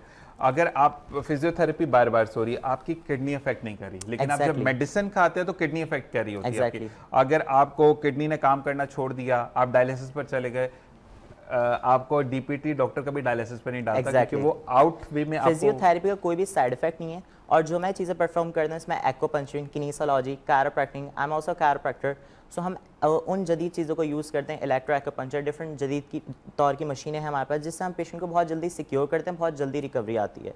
और मेरे क्लिनिक्स पे जो है जदीद मशीनें हैं जिससे पेशेंट बहुत जल्दी ठीक होता है और पेशेंट बिल्कुल किसी साइड इफेक्ट के जल्दी ठीक हो जाता है। बेचारा उर्दू में वो कितना परेशान है वो शक्ल बता रही है डॉक्टर सोनिया की, ये बड़ा कंफ्यूज हुए मैं, लेकिन अब मसला है कि देखने वालों को बिल्कुल हमारी आवाम उर्दू स्पीकिंग है ज़्यादातर, तो उर्दू में ही बात बिल्कुल उर्दू में है। और ये मुझे अच्छा लगता है कि जो वाकई में रूट्स को जानते हैं ना कि व्हाट पाकिस्तान है, तो वो ऐसे हैं। अच्छा मुझे बताएं कि आपके डोले शोले देख के लग रहे जिम शिम भी करते हैं? या जिम बस जाता हूँ जब टाइम मिलता है, तो जाना ज़रूरी है जिम। ये चेक तो नहीं करते कि मशीनें सही हैं, ये करके आते हैं? जिम में जाता हूँ, 10 पेशेंट्स आते हैं, डॉक्टर साहब हमारे ये वो, किसी का नी डिस्लोकेट हो गया शोल्डर, तो उससे वहाँ कर रहा होता हूँ, जिम में यही टाइम निकल जाता है। अच्छा वो और 90% पेशेंट्स मेरे साथ कर रहे होते हैं, जो पहले मेरे पेशेंट थे अब वो मेरे साथ जिम पार्टनर है। जबरदस्त। अच्छा एक और बात है डॉक्टर साहब, लाइफ खत्म हो जाती है ना, बंदा कहीं पर शादी पर भी जाता है, डॉक्टर साहब हाथ में बड़ी दर्द है और बंदा एंजॉय करने आया। अच्छा मूवी में भी लोग पीछे से पकड़ लेते हैं, डॉक्टर साहब बताएं उंगलियों में दर्द हो रहा है, नकल्स में प्रॉब्लम है, क्या? That is very true, that is very true. बहुत सारे ऐसे पेशेंट्स मिलते हैं और फ्री में ओपीडीज उनकी हो जाती हैं। मैं कहता हूँ आप क्लिनिक आएँ, वहाँ पर करें, बट वहाँ पे फीस ज़्यादा है मेरी, सो इस वजह से उनको एक्सपेंसिव लगता है। अच्छा प्रोफेशनल के साथ साथ जो एक्सपर्टीज़ हैं आपकी, उसको आप क्या फील करते हैं कि पाकिस्तान में जो आप एक्सपर्टीज़ बाहर से लेकर आए, देखें आप यूएसए से पढ़ कर आए, या ठीक है, तो यूएसए के अंदर हर चीज़ को जब आप इम्प्लीमेंट करते हैं तो आपको बहुत एक्नॉलेजमेंट मिलती है उसकी, क्योंकि पाकिस्तान में आपका ही सीखा हुआ, वो कहते हैं ना कि ऑक्यूपेंचर या कुछ भी है, ड्राई नीडलिंग है एक सब्जेक्ट है, वो करके फजूल की मसूइयाँ घुसा रहे होते हैं, बस सीखना है यहाँ पर और फिर उस चीज़ को परफॉर्म करना है। तो मुझे ये बताएं कि बीइंग अ प्रोफेशनल और professional from the out of the country, जहाँ पे लोग जाने का ड्रीम करते हैं, वहाँ से आप पढ़कर वापस पाकिस्तान आए, तो मुझे ये बताएं कि रिवॉर्ड मिलता है इसका? रिवॉर्ड मिलता है आपको जब आपका पेशेंट ठीक होता है, वो आपको खुशी से आपको दुआएं देता है और आपके लिए गिफ्ट्स लेकर आता है और बहुत सारे मरीजों को बताता है, तो रिवॉर्ड इस चीज़ का मिलता है और आपको खुशी होती है। As a first English doctor in Pakistan मुझे काफ़ी चीज़ों पर रिवॉर्ड मिला है, बट ये कि I love my country, I don't want to leave this country. मैं यहीं पर रहकर अपने बिजनेस, अपने क्लिनिक्स को बना सकता हूँ डिफरेंट शहरों में, तो मैं बाहर क्यों जाऊँ? इट्स ओके, जैसा भी इंशाल्लाह उम्मीद है अच्छा हो जाएगा। हम ही अगर चले जाएँ तो पाकिस्तान में बेहतर कौन करेगा? I am the youth, I am a Gen Z, so हमें यूथ को सही करना है। हम चले गए, हम फ्यूचर पाकिस्तान का चले गया, तो हमें रहकर इस चीज़ को ठीक करना है। ये पहला बंदा है, लेकिन वो अब लोग बोलेंगे घर से स्टेबल है इसलिए बोल रहा है, वरना लोगों को घर से जाना पड़ता है। और बड़ा अच्छा एक मैंने पोस्ट पढ़ा डॉक्टर साहब कि हम वो नौजवान हैं जिसको घर सजाने के लिए अपने ही घर को रुखसत करके जाना पड़ता है, तो ये बड़ा तकलीफदेह मामला होता है। हमारे साथ एक नाख़्वा भी मौजूद है, महम सिद्दीकी, आपको भी खुशामदीद कहेंगे। अस्सलाम वालेकुम, कैसे मिजाज हैं आपके? आपसे हम कलाम लेंगे, लेकिन हम कुछ बातें कर लें, फिर उसके बाद हम आते हैं, क्योंकि नबी का जो जिक्र होता है वो बड़ा रहमत वाला होता है। तो हम आते हैं डॉक्टर बीनिश आपकी तरफ। मुझे ये बताएं कि अब जो ये बच्चे सोते हैं बाइक्स पर, सोनिया ने नहीं देखा इसलिए सोनिया बड़ी हैरत में देख रही है मुझे, तो मुझे ये वो आप 12 बजे के बाद आए, फुल टाइम लेटे हुए होते हैं बाइकों के ऊपर, ठीक है, और वो यूं करके बाइक्स को लेकर जा रहे होते हैं। अच्छा ये वो बच्चे हैं जिनके अम्मा अब्बा बड़े गरीब होते हैं, हाँ। ये मांग तांग के बाइकें लेकर आते हैं, ठीक है, उसके बाद माँ बाप भीख मांग रहे होते हैं, literally with sorry on the national television I am going to call these kind of words, लेकिन माँ बाप भीख मांग के फिर वो प्लस्तर के पैसे लेकर आ रहे होते हैं, वो एम्बुलेंसेस के पैसे लेकर आ रहे होते हैं। तो मुझे आप ये बताएं कि ऐसे बच्चों को एक तो आप क्या कहती हैं, और जब ऐसी इंजरीज होती है, क्योंकि वो कभी खंबे में लग गए, कभी फुटपाथ पर जाकर लगा, उनका ट्रॉमेटाइज्ड आते हैं, तो ये मुझे बताएं कि उसके लिए क्या कहेंगी आप? भाई मैं तो यही कहूँगी कि प्लीज़ इस तरह के जो है ना आप मत कीजिए, क्योंकि जाहिर है जब आपको ट्रॉमा हो जाता है, आपका एक्सीडेंट हो जाता है, आप हॉस्पिटल आते हो, तो उसका बहुत ज़्यादा मुश्किल जो है वो सारी चीज़ें होती हैं। आपका जो है वो इमरजेंसी में जा रहे हैं, फिर ऑपरेट की नीड पड़ती है तो ऑपरेशन होता है, फिर उसके बाद जो फिजियोथेरेपी, पोस्ट फिजियोथेरेपी का जो पेन होता है ना भाई, वो बहुत जो है ना मुश्किल होता है, क्योंकि हम अक्सर पेशेंट्स को कर रहे होते हैं उनकी फ्लैक्शन वगैरह, तो वो जो है वो चीखें मार रहे होते हैं बाकायदा, और हमें टच ही नहीं करने दे रहे होते, बट हमें उसी पे जॉइंट पे भी काम करना होता है। नहीं तो आप लोग भी तो ये बोलते हैं कि मेरा भी हाथ टूटा, तो कहते हैं हो रहा है, मैं क्यों हो रहा है भाई, मेरा दर्द हो रहा है। इवन हॉस्पिटल में जब हम जो है वो राउंड्स कर रहे होते हैं, तो मोस्ट प्रोबेबली यही जो है वो टीन एज पे जो है वो बॉयज़ होते हैं, मैक्सिमम एज ज़्यादातर 25-30 की होती है, और मैं पूछ रही होती हूँ कि भाई मुझे ये बताएं कि आपका बाइक से हुआ है? Yes ma'am. Next patient bike? Yes ma'am. जिनकी टांगें टूटी हुई हैं, जिनके इस तरह के एक्सीडेंट्स हैं ना, वो सारे बाइक वाले होते हैं, ज़्यादातर मोस्ट प्रोबेबली बाइक्स वाले होते हैं। अच्छा, वो भी पहले मैं ये कहता हूँ कि अपने माँ बाप का खुद सोचते नहीं ये लोग कि सोचना चाहिए, बिल्कुल मकसद बिल्कुल। ये है कि माँ किस बाप तरह से बेचारे माँ बाप जो है ना उनको पालते हैं, पूछते हैं, और ख़ासतौर पे गरीबी में पालना जो है वो बहुत मुश्किल काम है। और इस तरह से आप लोग जो है वो अपने पेरेंट्स के साथ करते हैं तो ये बहुत गलत बात है कि बीइंग अ पेरेंट हमारे बच्चों को ज़रा सी भी चोट लग जाती है, हम फ़ौरन हमारा दिल वो हो जाता है कि यार क्या हो गया, हम बहुत परेशान हो जाते हैं। तो इतने इतने बड़े बड़े एक्सीडेंट्स हो जाते हैं। आप लोग प्लीज़ बाहर नहीं जाएं, और ऊपर से पेरेंट्स को भी थोड़ी नज़र रखनी चाहिए कि इस टाइम पे अगर बाहर जा रहे हैं तो क्यों जा रहे हैं, ना जाएं 11 बजे 12 बजे, बस मैक्सिमम एक टाइम। अच्छा, एक चीज़ होती है, मैं अगर मैं उनकी तरफ देखकर बात नहीं कर रहा, लोग कहते हैं कि आंखों में देखे तो आप चेंज हो जाती है बात। डॉक्टर हसन अयाज खान की अगर हम बात करें तो एक स्टेबल फैमिली का बच्चा सामने बैठा हुआ है। बिल्कुल, मैं आपके लिए बात कर रहा हूँ माजरत के साथ। नहीं अच्छी बात। ये उसको यूटिलाइज गलत भी तो कर सकते थे, वो पब्स में जा सकते थे, वो गाड़ियों को एक व्हील पे घुमा सकते थे, ठीक है, लेकिन उन्होंने एहतरामन, देखिए डॉक्टरिज्म बिल्कुल डिफरेंट है, वो तो अल्लाह ने उनके लिए चुना था ना, वो तो उनका कोई कारोबार ही नहीं है। अगर हम कुछ कर रहे हैं तो अल्लाह ताला ने हमारे लिए रास्ते मुंतखब किए हैं। सोनिया नवाब बहुत सारी चीज़ों को फॉर्म करी, लेकिन उनका कोई कारोबार नहीं, अल्लाह ताला ने चुना उनको, ठीक है। लेकिन अगर वो अपने माँ बाप की इज्जत लेकर बैठे हैं यहाँ पर, बींगा लड़का जो कि हर अयाशी कर सकता है, और कहते हैं ना लड़कों को काफी छूट भी होती है, और उसमें अगर वो इज्जत लेकर बैठे हैं तो ये इनका एक बेटा होना, एक भाई होना, एक being part of a family, एक मर्द होना, वो सबूत देता है कि यस एक स्टेबल फैमिली का बंदा है। एग्जैक्टली ऐसे ही है, बिल्कुल। मैंने देख के बात नहीं की थी, बैकग्राउंड से भी बहुत फर्क पड़ता है ना, फैमिली बैकग्राउंड किस तरह का है, क्या नेचर फैमिली बैकग्राउंड नहीं, देखिए वो अगर फैमिली बैकग्राउंड में आज विद सॉरी फिर नेशनल टेलीविजन पे गलत बात बनूंगा, यहाँ पे बोतल लेके बैठे हो ना तो मैं भी ऑन एयर नहीं करूंगा इनको, ठीक है। वो अपना ऑरा खुद लेकर बैठे हैं कि कहते हैं ना कि दाल सॉरी जब आप देग बनाते पूरी देग में हाथ नहीं घुसाते, ऊपर का एक चावल चेक करते हैं कि बनी है या नहीं बनी। तो वो अपने पूरे खानदान को बच्चा लेकर बैठा हुआ है कि डॉक्टर साहब हैं, डॉक्टर साहब अगर फजूल की हरकतें करो तो शायद हम भी इज्जत ना करें। आज उनकी इज्जत क्यों है कि उन्होंने अपनी इज्जत करने पे हमें मजबूर कर दिया। उन्होंने पढ़ा है, लिखा है, इतनी मेहनत करी है, माशाल्लाह माशाल्लाह, वेरी गुड। जाहिर है इतनी मोटी मोटी हमारी बुक्स होती हैं, पूरी हमारी पूरी इंजीनियरिंग भी बहुत MBBS मोटी होती है, ऐसी बात नहीं है, समझे, हम इंजीनियरिंग MBBS भी बहुत वाली मोटी मोटी, पूरा जो है वो पूरा एनाटॉमी, पूरा फिजियोलॉजी, पूरा मेडिसिन, रिहैबिलिटेशन, फार्मेसी, हमारा जो रेडियोलॉजी है, सारे सब्जेक्ट्स वही हैं। Exactly, I really want to introduce myself कि ताकि पता चले कि मैं क्या स्पेशलाइजिंग, क्या सारी चीज़ें। बिल्कुल। So I am doctor Mohammad Hasan Ayaz Khan, I am a consultant DPT, PPT, BSPD, CMT, SLT and town health officer. I'm also a UK USA certified doctor and police surgeon.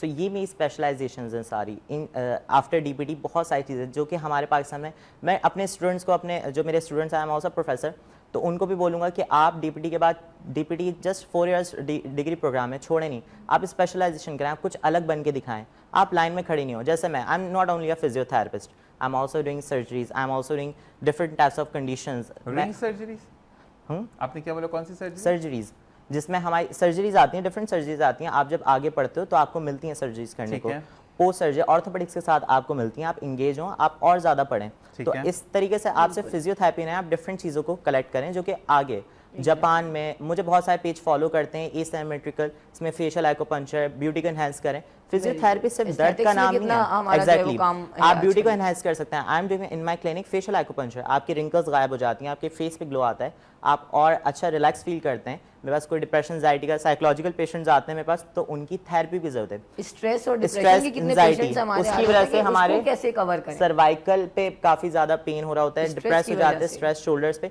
हम उसको रिलीज करते हैं।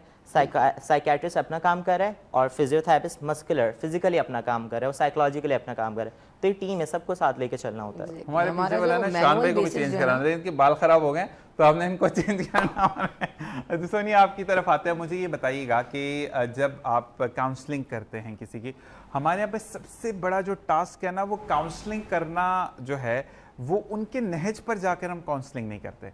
हम जो है ना एक बड़ा एक जगह पे हम बैठे हुए थे डॉक्टर साहब, और वहाँ पर ना एक बंदे ने आकर कहा कि जो है जितना है उसमें खुश रहें। बंदे ने कहा 5 लाख जो लिए पहले तो ये आके सब में बांटो आप, फिर उसके बाद हम बात करेंगे आगे। मकसद ये है कि देखिए अगर मेरा हाथ टूटा हुआ है और आप मुझे आकर ये बोलेंगे कि जिशान टूटे हुए हाथ में खुश रहे, ये फजूल सी बात है, ठीक है। तो मुझे ये बताएं कि काउंसलिंग करना इजी है या मुश्किल टास्क है? देखिए काम कोई भी आसान नहीं है, जो आप होस्टिंग कर रहे हैं ये भी आसान काम नहीं है। दूसरों को देखने में, हाँ दूसरों को देखने में आसान लगता है। सबसे पहली बात ये कि जब आप लेक्चर्स देते हैं ना तो आप काउंसलिंग नहीं कर रहे, ये जो हमारे यहाँ एक कल्चर है कि हम समझते हैं हम किसी से भी बात कर लें और हमें उसका कोई आउटकम मिल जाएगा, तो ऐसा नहीं होता। वो इसलिए क्योंकि सामने वाला जो इंसान है वो अपनी स्टोरी सुनाना शुरू कर देता है, या आपको लेक्चर देना शुरू कर देता है, या आपको ये बताना शुरू कर देता है कि ये तो होता है, ये तो ज़िंदगी का हिस्सा है, अल्लाह की रज़ा में राज़ी रहो, सजदे करो, नमाज़ें पढ़ो, सब ठीक हो जाएगा। नमाज़ें बिल्कुल फ़र्क करती हैं, बिल्कुल। मैं उसकी अहमियत से उसकी अहमियत से उसकी फ़जीलत से बिल्कुल इनकार नहीं करती, लेकिन मैं ये कहती हूँ कि आपकी नमाज़ें तब बेहतर होती हैं जब आप जहनी तौर पे पुरसुकून होते हैं, जब अपने आप ट्रॉमा को एड्रेस कर लेते हैं, जब अपनी पेन को एड्रेस कर लेते हैं, जब अपनी ग्रीफ को एड्रेस कर लेते हैं। जब आप अंदर से ठीक होते हैं तो आपकी नमाज़ें भी ठीक होती हैं। अगर आप सिर्फ सजदे करते रहेंगे और सोचेंगे कि इससे मेरा मेंटल हेल्थ ठीक हो जाएगा और मैं मेंटली फ़िट हो जाऊंगा, तो ऐसा नहीं होता।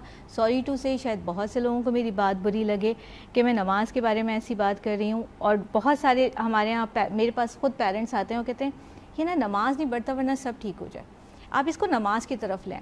मैं कहती हूँ जब तक कि आपका अल्लाह से ताल्लुक़ नहीं बना हुआ, आपका अल्लाह से ताल्लुक़ जुड़ा नहीं है, तब तक आप नमाज की तरफ भी नहीं जा पाते। आप सजदे तो कर सकते हैं, और वो एक रूटीन, जैसे हम खाना खाते हैं हमें पता सीधे हाथ से ही खाना है, हमें बचपन से सिखाया गया बैठ के पानी पीना, हम बैठ के ही पानी पीते हैं।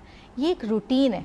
ये रूटीन का मतलब ये नहीं है कि हम उसको वाकई जो है इंटरनलाइज़ कर रहे हैं। इंटरनलाइज़ करने के लिए अल्लाह से ताल्लुक़ जोड़ना ज़रूरी है। जब आपका रब से ताल्लुक़ जुड़ जाता है तब आपकी नमाज ठीक हो जाती है, और रब से ताल्लुक़ जब जुड़ता है जब आपका अपने आप से ताल्लुक़ जुड़ता है। अच्छा, अल्लाह ताला ने आपसे सबसे पहले आपने नमाज को ना हाईलाइट नहीं करना, क्योंकि आप अपने पॉकेट में रखे हुए पैसों को हाईलाइट नहीं करते ना, तो इसी तरीके से अपने नमाज को हाईलाइट नहीं करना। आपका जो दुनियावी पैसा है जिसको हम नोट कहते हैं वो आपकी पॉकेट भरता है, लेकिन नमाज आपकी रूह की ग़िज़ा है और उसको रूह को साफ करती है। तो नमाज का तो जिक्र करना, हाँ ये ज़रूर जिक्र करें कि नमाज पढ़नी चाहिए। मैं पढ़ता हूँ क्योंकि मैं नमाज पढ़ता हूँ तो ये काम आसान है, तो ये तो सूदखोर भी यही कहता है, वो सबसे ज़्यादा नमाज पढ़ते हैं। मेरे पास ऐसे बहुत से लोग आते हैं ज़ीशान जो कहते हैं कि जी मैं तहज्जुद भी पढ़ता था, मैं सारी नमाज़ें पढ़ता था, लेकिन मेरा कुछ भी ठीक नहीं हो रहा। तो उनका ताल्लुक़ और ज़्यादा टूट जाता है अल्लाह से, क्योंकि उन्हें लग रहा है कि नमाज से मुझे फ़ायदा नहीं हो रहा है। तो हमने नमाज को इस तरह से बना दिया है कि अगर आप नमाज पढ़ते हैं तो आपका सब कुछ ठीक हो जाएगा। नहीं, ऐसा नहीं है। आपका जहनी सुकून है, आप मेंटली फ़िट हैं, आप मेंटली हेल्दी हैं, तो आपकी नमाज़ें भी ठीक हो जाएंगी। और जब आप इस ताल्लुक़ के साथ नमाज़ पढ़ेंगे तो आपकी दुनिया भी ठीक है, आखिरत भी ठीक है। अदरवाइज़ नमाज कोई दिखावे की चीज़ नहीं है कि आप बस पढ़ते चले जाएं और आप अंदर से खुश ना हो रहे हो, अंदर से मुतमईन ना हो रहे हो, लेकिन आपने लोगों को दिखाना है कि नमाज़ पढ़ ली है। ज़बरदस्त। और साथ साथ मैं ये बात कहूँगा कि आपने सिर्फ तवक्कल ये रखना है कि मुझे अल्लाह तबारक व तआला की ज़ात के अलावा कोई ज़ात कुछ अता नहीं कर सकती, और फिर आपके जो सजदे हैं उनमें आपको लज्जत आएगी। और लज्जत आने का बेहतरीन तरीका ये होता है कि जब आप अल्लाह अकबर कर कर हाथ बांधते हैं, उसके बाद पीछे ढोल बज रहा हो, आपको ये पता है कि आपने नमाज़ पढ़ी, तो वो ताल्लुक़ बेहतरीन का मतलब। सब आपके लिए सवाल ये आया है कि इतने आप हैंडसम हैं, तो आप जो है वो अभी जो कर रहे हैं इसके आगे अलावा इतना कुछ तो कर चुके, मुझे तो याद भी नहीं हुआ कि क्या क्या किया उन्होंने, तो मुझे ये पता तो नहीं मकसद माशाल्लाह अच्छी। देखें गूगल भी आपको तब वैल्यू देता है जब आपने बहुत कुछ किया होता है। हम जैसे लोग रिकॉग्नाइज देते हैं जब आप। तो मकसद ये है कि मुझे ये बताएं कि अब फ्यूचर में और क्या प्लान्स हैं। फ्यूचर में मेरा और ज़्यादा प्लान है, लाइक मुझे अपने और क्लिनिक्स करने हैं, और मुझे अपने क्लिनिक्स पे एस्थेटिक्स को भी करना है, बिकॉज एस्थेटिक जो है हमारा डर्माटोलॉजी बहुत पॉपुलर है। ऐसे ही मुझे अब एस्थेटिक्स की तरफ भी जाना है, अपने क्लिनिक्स करने, ताकि मेरे ज़्यादा से ज़्यादा पेशेंट्स जो है आ सकें, फैसिलिटेट हो सकें। क्योंकि एक अच्छा थेरेपिस्ट होना, अच्छी फैसिलिटीज़ देना बहुत ज़रूरी है। सबका हक एक अच्छी फैसिलिटी लेना। पैसा ज़रूरी नहीं है, मेरी फ़ीस ज़्यादा है, कॉज मैं उस तरीके से ट्रीटमेंट्स भी प्रोवाइड करूँ तो पेशेंट खुशी खुशी आपकी फ़ीस देता है, लेकिन आप उसको 100% उसके रिजल्ट्स आएँ, ये ज़रूरी है। तो जैसे आजकल चल रहे हैं 400 में बहुत कम चार्ज ले रहे हैं physiotherapist, they are not a doctors. I don't accept. मैं कैसे कर सकता हूँ, अपना 1 घंटा कैसे लगा सकता हूँ, मैं इतनी मशीन कैसे लगा सकता हूँ? क्या मेरी जो है वैल्यू 400 है? नो वे। मेरी 5000 रुपीज़ पर सेशन फीस है, इट्स प्रीटी एक्सपेंसिव, बट मेरे पेशेंट्स डिज़र्व करते हैं। हाँ, जो नॉन अफोर्डेबल हैं, जो अफोर्ड नहीं कर पाते, उनको मैं फ्री में भी कर देता हूँ, but if you can afford me, you can pay my fees. तो मैं तो डिस्काउंट बनाऊंगा। श्योर। मैं तो वो वाली बात है, वो बेचारा पीछे सुने वो कह रहा है फिर मैं ना दिल वाले डॉक्टर के पास भी नाम लिखवाऊंगा, 5,000 देने को, तो दिल की बीमारी हो जाएगी उसको। अच्छा, मैं डॉक्टर सोनिया नवाब का भी कहूँगा, शी इज़ माई कोलीग, हम साथ होते हैं, बहुत अच्छी डॉक्टर हैं। जैसे इन्होंने कहा, देखें बहुत सारी जगहों पे आपको थेरेपिस्ट की नीड पड़ती है। आपको जब समझ नहीं आ रहा होता, यू नीड अ थेरेपिस्ट। मैं आजकल कहूँगा जो जेंजी हैं हमारे, जो भी हैं मिलेनियल्स, अगर आपको कोई चीज़ समझ नहीं आ रही, आप किसी ट्रामा से गुजर रहे हैं, कोई भी चीज़ है, यू नीड अ थेरेपिस्ट। आप सोशल साइकोथेरेपिस्ट हमारी डॉक्टर सोनिया से आप कंसल्ट करें। इससे जो है आपकी बहुत सारी चीज़ें आसान होंगी। जो वही कहा ना कि अल्लाह से ताल्लुक़ होना चाहिए। जब आप मेंटली प्रिपेयर नहीं है, आप ट्रामा में गुजर रहे हैं, बहुत सारे पेशेंट्स आते हैं, डाइवोर्स हो गई, वालिद का इंतकाल हो गया और उनके बहुत बुरे हाल होता है, तो थेरेपिस्ट आपको मेंटली प्रिपेयर करेगा, फिर आप चीज़ों में आप कर सकते हो। अच्छा तो डॉक्टर साहब, therapy आपके लिए बहुत सवाल ज़रूरी एक आया है कि हमारे यहाँ पर 400 रुपये वाली, आपने बात बिल्कुल सही की है, 400 रुपये की भी जो कॉस्ट है वो 50,000 रुपये इनलाज जाती है, वो सेक्शन 50-60 हो जाते हैं। Exactly, that's what I'm आपका saying. जो 5,000 वाला सीन है वो ये है कि आप ओरिजिनल चीज करके दे के फिजियोथेरेपी में होता क्या क्या Exactly. है। एस्थेटिक की जहां Authentic. तक आपने बात की तो यही वाली बात आई है कि आजकल हाइड्रा फेशियल 3,000 में करने के बाद वो जो गोल्डन मार्केट से 5,000 रुपए के किलो के हिसाब से क्रीमें मिलती हैं वो सारी लाकर आपका हाइड्रा कर देते हैं, तो वो चीजें बड़ी खराब हैं। तो हमें वाकई में प्रोफेशन के साथ लॉयल होना चाहिए। एग्जैक्टली ज़ीशान, जैसे आपने कहा कि 50,000 लगा रहे हैं, 400 दे के 50,000 पर उनका पैकेज चल जाता है। मैं वही चीज़ 1 वीक, वो 1 मंथ का पैकेज ले रहे हैं, मैं 1 वीक में उस चीज़ को सिक्योर करता हूँ। Different types of machines, different types of चीज़ों से मैं उस चीज़ को सिक्योर करता हूँ। हमारी जदीद मशीन है, इसमें shockwave therapy, ultrasound radiation, IR radiation, बहुत सारी ऐसी चीज़ें, फिर एक्यूपंक्चर, किनेसियोलॉजी। तो हमारे पेशेंट वो 1 वीक में ही सिक्योर हो जाते हैं, तो उसे 50,000 ही देने होते हैं। लेकिन ये कि फिर मैं उससे वैसे ही चीज़ वसूल करता हूँ जैसा मैं उसे ट्रीटमेंट देता हूँ। अच्छा, एक सवाल और है कि डॉक्टर, ये हमारे यहाँ पर एक डॉक्टर है तो उन्होंने कहा कि लोग अक्सर ये कहते हैं कि पुराने जो मिथ्स थे, क्योंकि आपको काफ़ी लोग इस वक्त देख रहे हैं, तो उन्होंने कहा कि ये मिथ्स थे कि जब आप जिम जाते हैं तो आपके पहले दिन 15-20 दिन हाथों में और हड्डियों में दर्द होता है, जो कि बिल्कुल गलत प्रैक्टिस है। अगर आपको जिम हिट करते हुए, मशीन हिट करते हुए आपको दर्द हो रहा है तो अपने फिजियोथेरेपिस्ट से ज़रूर मिलें कि कहाँ आप एंगल गलत कर रहे हैं या आपकी बॉडी में वाकई में हड्डियों में कमज़ोरी आ गई है। तो इज़ दिस ट्रू और wrong? That is really true Zeeshan. देखें, जब आप फर्स्ट डे जिम करते हैं, फर्स्ट ऑफ ऑल यहाँ पे ट्रेनर हायर नहीं करते हैं। I really support trainers. आप ट्रेनर को हायर करें। आपको क्या पता आप चेस्ट लगा रहे हैं, शोल्डर लगा रहे हैं, आपकी क्या पोजीशन है, आपकी मसल इंजरी हो जाती है। पतले पतले से बच्चे हैं हमारे यहाँ पे जिम में, वो 10 बहुत ज़्यादा लगा देते हैं, यानी 30-30 किलो लगा रहे होते हैं, तो आपका मसल फटीक हो जाता है, आपका मसल इंजरी हो जाती है, वहाँ पे टेयर आ जाता है। आप ये चीज़ नहीं करें, आप एक पर्सनल ट्रेनर हायर करें, उसके बाद करें। और दूसरे कि फिर हमारे पास वो आते हैं, मेरे पास लड़कियाँ आती हैं और डंबल उनके सर पे गिर गया, वो काफ़ी ऐसी इंजरीज आती हैं मेरे पास। वो मेरे हॉस्पिटल में जिम भी है, तो वो काफ़ी वहाँ से पेशेंट भी मुझे आता है। तो यही चीज़ है, आप एक पर्सनल ट्रेनर हायर करें, उसके साथ करें। अदरवाइज़ अगर आपको ऐसी भी कोई कंडीशन है, आप डॉक्टर से कंसल्ट करें, मेडिकेशन लें और फिजियोथेरेपी से फिर इस चीज़ को ठीक करें। हम पैसे बचाने के चक्कर में जो है ना वो कितना Exactly. वेट का जो है क्या वो आपको पोजीशन है, लेना पोजीशन चाहिए। बहुत ज़रूरी है, वरना ये मसल ट्रेनर ट्रेनर आपको बन जाए कि कितना लड़कियां वैसे लेना आएंगी कि ये चाहिए? बंदा हमारा उधर जिम में ट्रेनर है। मेरे पिक्चर लगी होती है मेरे और बहुत पेनाफ्लेक्स सारी पे, तो बहुत सारी exercise ऐसी पेशेंट्स होती आती हैं फीमेल कि हमने आपको देखा, आप अच्छे लगे तो हम आपसे मिलने आ ये गए। बात ऐसे है। भी होता है। तो आप बोले मैं मिलने के भी 10,000 लेता हूँ, बाद डॉक्टर तो बाद में हो गया, मिलने के 10,000 उसके मैं अलग से पैसे लेता हूँ।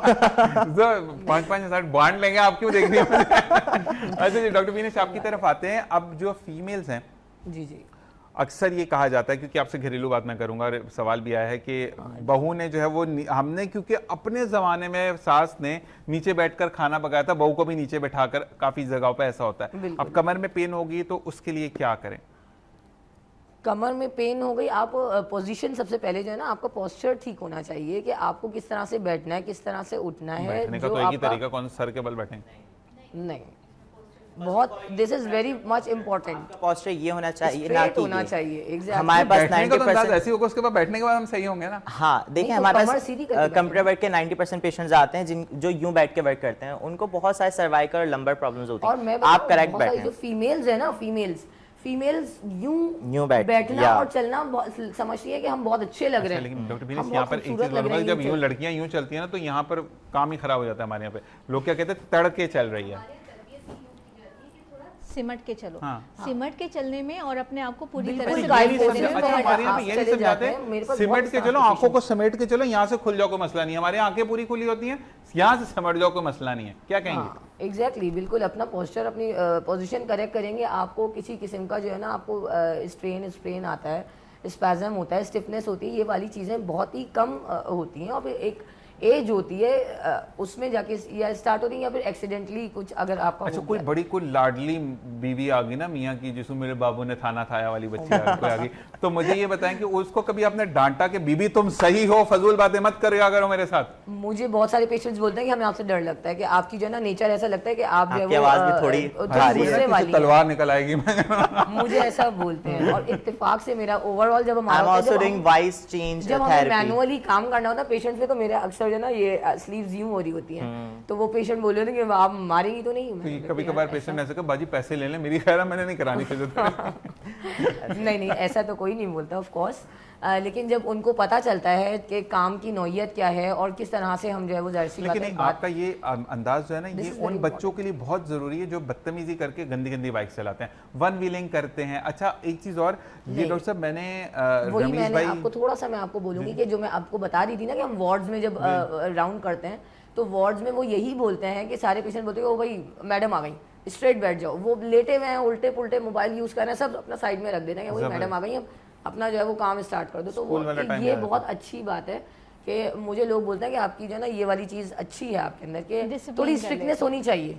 फिजियोथेरेपिस्ट को थोड़ा सा स्ट्रिक्ट होना चाहिए ताकि वो पेशेंट्स पे अपने सही तरीके से काम करें। बहुत नज़ाकत से वो मासूमियत से काम करेंगे ना, तो वो काम कैसे होगा? अच्छा एक फिजियोथेरेपिस्ट वाकई में, सॉरी डॉक्टर साहब आप भी फिजियोथेरेपिस्ट हैं, एक फिजियोथेरेपिस्ट को तो मैंने भी देखा, वो जिस तरह वो फिजियोथेरेपी कर रहे थे तो उनको मैंने कहा भाई तू बैठ, पहले मैं तुम्हारे मसाज करता हूँ, उसके बाद तुम काम कर लेना। मसला ये कि वो इतनी नाजुक, अच्छा जितने भी नाजुक हो इस तरह करके मशीनें उठा रहे हैं, मैं अल्लाह खैर करे वो। अच्छा वो टेंस लगा रहे तो यूं करके, मैं कहा भाई इसमें क्या बार बम आ जाता है, क्या होता है, सीधा टेंस लगाओ जिस तरह लगाते हैं, तो टेंस तो थोड़ा रफ एंड टफ होना पड़ता है फिजियोथेरेपिस्ट से, आपको रफ एंड टफ होना पड़ेगा। हम नीचे बैठकर भी, पेशेंट ऊपर बैठा हुआ है और कितने क्वाड्रिल्स वगैरह के लिए हमें नीचे बैठकर आपको जो है नीज वगैरह के लिए करना पड़ता है। तो वो लड़कियां हैं या वो लड़के हैं जो वो समझ रहे हैं कि हम नीचे बैठेंगे, पाँव पे बैठ रहे हैं हम, वो उनकी जो सोच होती है ना, फिर वो आप फिर फिजियोथेरेपिस्ट ना बने।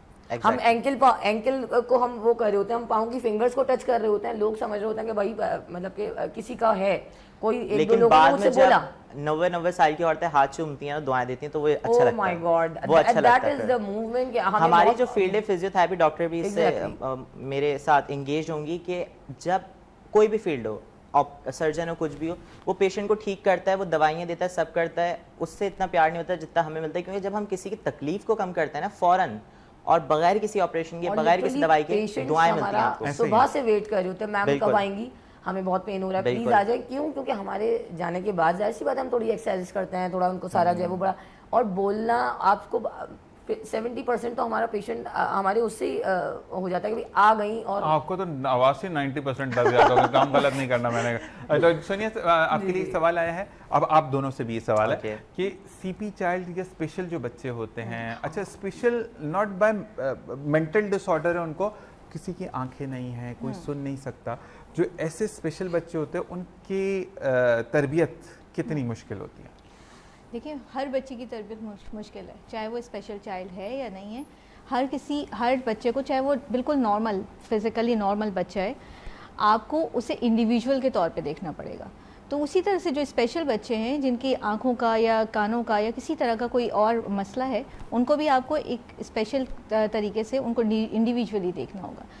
मुश्किल होता है पेरेंट्स के लिए क्योंकि वो इमोशनली ख़ुद जो है बहुत एग्जॉस्ट हो रहे होते हैं उनके साथ, और बहुत सारी चीज़ें ऐसी होती हैं जो वो एक्सेप्ट नहीं कर पा रहे होते हैं। सबसे पहले अगर आपके पास ऐसा कोई बच्चा है ना, तो आप सबसे पहले वो एक्सेप्टेंस लेकर आएँ। सबसे पहले ये माने कि अगर मुझे अल्लाह ताला ने दिया है तो मुझ में कुछ स्पेशल देखा है अल्लाह ने कि मुझे ये अता किया कि मैं इसका ख्याल रख सकूं। अच्छा सुनिए, यहाँ पर एक सवाल, अगर वो रिलेट कर रही हैं मेरी बहन, तो उन्होंने कहा था कि जब आप आएँ तो सवाल ये करना, मुझे अभी याद आ गई ये सवाल जी प्लीज़। उनका पहला बच्चा सीपी चाइल्ड है, 3 बच्चे बिल्कुल सेट हैं, तो मियाँ कहते ये तो मेरा हो ही नहीं सकता क्योंकि ये स्पेशल बच्चा, ये तुम्हारा है। वो कहती हैं कि मुझे कपड़े सीने का काम मिले, कुछ भी मिले, क्योंकि मुझे इसके पैम्पर्स वगैरह ही 21 और 20 कुछ ऐसा ही है बच्चा, तो खुद अरेंज करें। मियाँ कहता है कि मेरा 1 रुपया इस पे नहीं लगेगा, ये सब हराम है, तुम खुद करो। तो माँ कहती कि बीइंग अ मदर तो मैं उसको नहीं छोड़ सकती। तो मुझे ये बताएं कि कहाँ का इंसाफ है कि 3 बच्चे जो सेटअप हो तो मेरे हैं, बाकी वो बीवी का। मैं आपको ज़ीशान एक बहुत इससे रिलेटेबल बात बताऊं। मेरे 4 बच्चे हैं, 3 बच्चे मेरे बिल्कुल नॉर्मल हैं, जो मेरी लास्ट वन थी, जो सबसे छोटी बेटी थी मेरी, जिनका भी 1 साल पहले इंतकाल हुआ है, वो न्यूरो डाइवर्स थी, ठीक है, वो डाउन सिंड्रोम थी। तो जब वो हमारी फैमिली में आई तो मुझसे जितने भी डॉक्टर्स ने जो है बातचीत की, उन्होंने पूछा कि आपकी फैमिली में कोई, तो मैंने कहा मेरी फैमिली में दूर दूर तक, मतलब मेरे और मेरी हस्बैंड की फैमिली में कहीं कोई न्यूरो डाइवर्स बच्चा नहीं है। ये हमारे पूरे ख़ानदान का पहला न्यूरो डाइवर्स बच्चा है। ना मुझे ऐसा लगा कि ये हमारा नहीं हो सकता, ना मेरे हस्बैंड को कभी ऐसा लगा कि ये हमारा नहीं हो सकता। क्यों नहीं हो सकता? अल्लाह ताला ने हमें चुना, we are the chosen one. हमें वो बच्चा इसलिए दिया गया क्योंकि हम उसको उसकी सही से टेक केयर करने के काबिल थे, और हमने इस फ़र्ज़ को आखिरी सांस तक पूरा निभाया। 23 माह मैं और मेरे हस्बैंड सिर्फ हॉस्पिटल्स में रहे। हम अपने 3 जो नॉर्मल बच्चे हैं उनको बहुत कम टाइम दे सके उन 23 माह में, क्योंकि मेरी बच्ची बहुत क्रिटिकल थी और मैं बार बार उसके साथ हॉस्पिटलाइज हो जाती थी। कभी 1 रात के लिए घर आ गई, कभी 2 दिन के लिए घर आ गई, फिर मैं हॉस्पिटल चली जाती थी। तो उस पूरे 23 माह में मैंने ये रियलाइज़ किया कि ये मेरे लिए एक रहमत थी, और जब वो दुनिया से चली गई है तो आज भी मैं ये समझती हूँ कि मेरी ज़िंदगी से एक रहमत का एक बहुत बड़ा हिस्सा चला गया है। और ये मैं तो उसे वो बहुत बच्चे ज़्यादा तो मिस सोनिया, मैं करती इसके हूँ। थोड़ा सा तो ऐड ये ऑन जो करना मदर चाहूंगा। हैं, सॉरी मैं आपको ये इसको कंप्लीट कर लूँ, फिर प्लीज़ आप ऐड कीजिएगा। ये जो मदर हैं, इनके लिए मैं कहूँगी कि अगर उनके हस्बैंड उस पर कुछ भी खर्च नहीं करना चाहते या उन्हें एक्सेप्ट नहीं करना चाहते, तो ये तौफीक अल्लाह ने उन्हें नहीं दी है। इस बात को एक्सेप्ट कर लें और इस बात पे खुश हों कि अल्लाह ताला ने उन्हें चुन लिया। बिल्कुल ऐसा ही है। और इस बच्चों के लिए तो अल्लाह तबारक व तआला ने इरशाद, नबी करीम सल्लल्लाहु अलैहि वसल्लम का इरशाद है कि जो बच्चा डिलीवरी से पहले डेथ हो जाती है, या जो 7 साल से पहले जिस बच्चे की डेथ होती है, या नहीं 7 साल से नहीं 3 साल, यानी बच्चा जब तक खेलने वाला नहीं होता, तो ये वो बच्चे होते हैं जब क़यामत के रोज़ माँ मैदान हशर में होगी तो ये अल्लाह के सामने खड़े होकर बोलेंगे कि दुनिया में तो आपने मुझे नहीं खेलने दिया, अपनी माँ का हाथ पकड़ेंगे और वहां से लेकर चले जाएंगे। तो वो वाली चीज़ है कि आपके लिए तो बहुत बड़ी रहमत है ये, चाहे वो बेटा या वो बेटी है, आप वो उसको एक्सेप्ट करें। बड़ा अच्छा आपने एड्रेस किया। लेकिन मैं ये ज़रूर कहूँगा कि एक वाक़या मैंने पढ़ा था कि ख्वाजा सरा भी हम में से ही होते हैं, ठीक है, बीवी भी परफेक्ट है, मियाँ भी परफेक्ट है, तो ख्वाजा सरा पैदा क्यों होता है? तो आपने उनको भी एक्सेप्ट करना। और वेस्ट में तो ये बहुत आम है कि हर किसी को राइट है।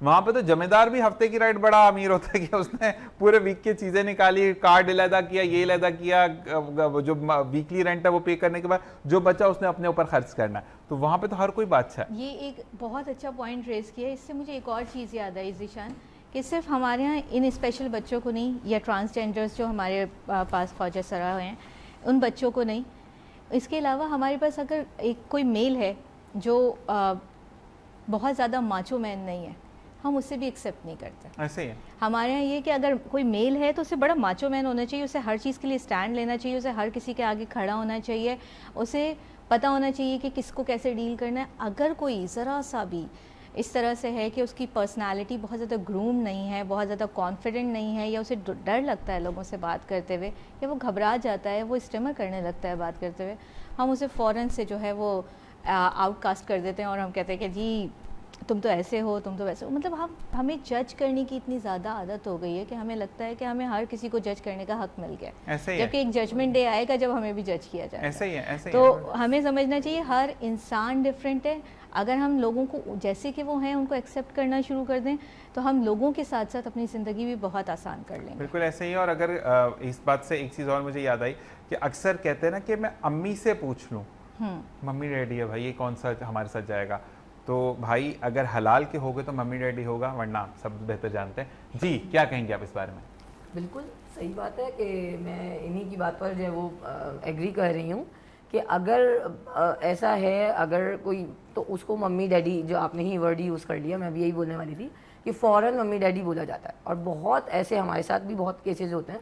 हमारे भी कॉलेज यूनिवर्सिटी में जो है वो हमारा एक ही फ्रेंड होता था, तो उसको भी हम जो है वो अभी सुन रहा होगा तो बाद में क्लास लेगा, तो हम लोग उसको बोलते हैं हर बात जो है ना, यार वो अम्मी से पूछ के बताऊंगा मैं, तो हम लोग उसका मजाक उड़ाते थे कि यार तुम तो वही, तुम तो रहने दो, तुम तो बस मम्मी। नहीं, हर बात नहीं, लेकिन मैं ये जरूर कहता हूँ कि अगर कोई बाहर जा रहा है और वो बोल रहा है कि मैं अम्मी से या अब्बू से पूछ लूं, ये अच्छी बात तो है, ये इज्जत देने वाली तो बात बहुत है, अच्छी बात खानदानी है, होने की इसे निशानी। very हम तरबियत कहते हैं, क्योंकि मेरी शादी हो गई है, मैं 17 साल से शादीशुदा हूँ, मेरे बच्चे हैं माशाल्लाह, और उसके बावजूद जो है अगर कभी कोई ऐसी चीज़ होती है तो मैं कहती हूँ अम्मी से पूछ लेते हैं। अच्छा, बेटियों का मैं ऐसे नहीं बोलता, बेटियां तो वाकई में 110% शादी का 100 साल भी हो जाएंगे अम्मी अब्बू की होती हैं वो।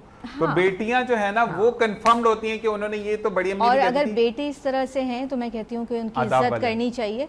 इसलिए इज्जत करनी चाहिए कि आज भी वो अपने माँ बाप को अगर मान रहे हैं तो कल उनके बच्चे भी उनको मानेंगे। और सुनिए, यहाँ पर मैं कहूँगा बड़ी अम्मी जो दुनिया से रुखसत होगी मेरी, जी। वो हमेशा ही कहती है कि बेटी उस लड़के के साथ ब्याह ना जो अपनी माँ की इज्जत करता है, वो तुम्हारी बेटी की बहुत कदर करेगा। और ये वाकई में बड़ा माना जाता है। हम बड़ी बहनों बहनों वाली बातें करें, आप इधर आते हैं, मुझे ये बताएं कि आप क्या कहेंगे अगर आपके पास कोई ऐसा आता है, बंदा आता है कि वो थोड़ा सा है। फर्स्ट ऑफ ऑल ज़िशान, जैसा आपने कहा एक्सेप्टेंस का, अगर अल्लाह ताला ने किसी को ऐसी औलाद दी है, ऐसी चीज़ से नवाजा है और वो उसका एक्सेप्ट नहीं कर रहा और उसमें परेशान हो रहा है या उस चीज़ को बुरा समझ रहा है, तो सबसे पहले तो उसको दीन की कमी है।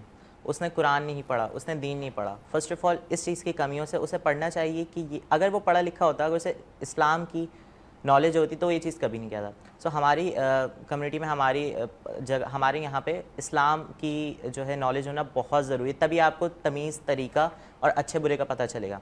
दूसरी चीज़ है कि बहुत सारे ऐसे पेशेंट्स आते हैं, सीपी चाइल्ड आते हैं, बहुत सारी ऐसे पेशेंट्स आती हैं जो कि अपने बच्चे का इलाज करवाना चाहते हैं, बट उनके हस्बैंड जो है पे नहीं करना चाहते या वो ठीक नहीं करवाना चाहते कि छोड़ दो, इससे ऐसी रहेगी, पैसा ज़ाया होगा इस पे। जी। अब मेरे पास सीपी चाइल्ड्स आते हैं जिसमें जो है वो चल नहीं पाते, दिमागी तौर पे माजूर होते हैं, उनकी मैं इतना उनको बेहतर कर सकता हूँ कि वो चलने फिरने लायक हो जाएं, वो वॉशरूम खुद कर सकें और वो खुद अपना काम एक दो कर सकें। मैं ये नहीं कह रहा मैं उनको बिल्कुल ठीक कर दूँ, क्योंकि अल्लाह ताला की तरफ से उनमें कुछ कमी रखी गई है, वो हम इंसान कंप्लीट नहीं कर सकते, लेकिन हम उन्हें इतना बेहतर कर देंगे कि वो चलने फिरने के काबिल हो जाएं, वॉशरूम जा सकें, वॉशरूम एटलीस्ट। और फीमेल पेशेंट्स जो है, मैं पूरी कोशिश होती है अल्हम्दुलिल्लाह।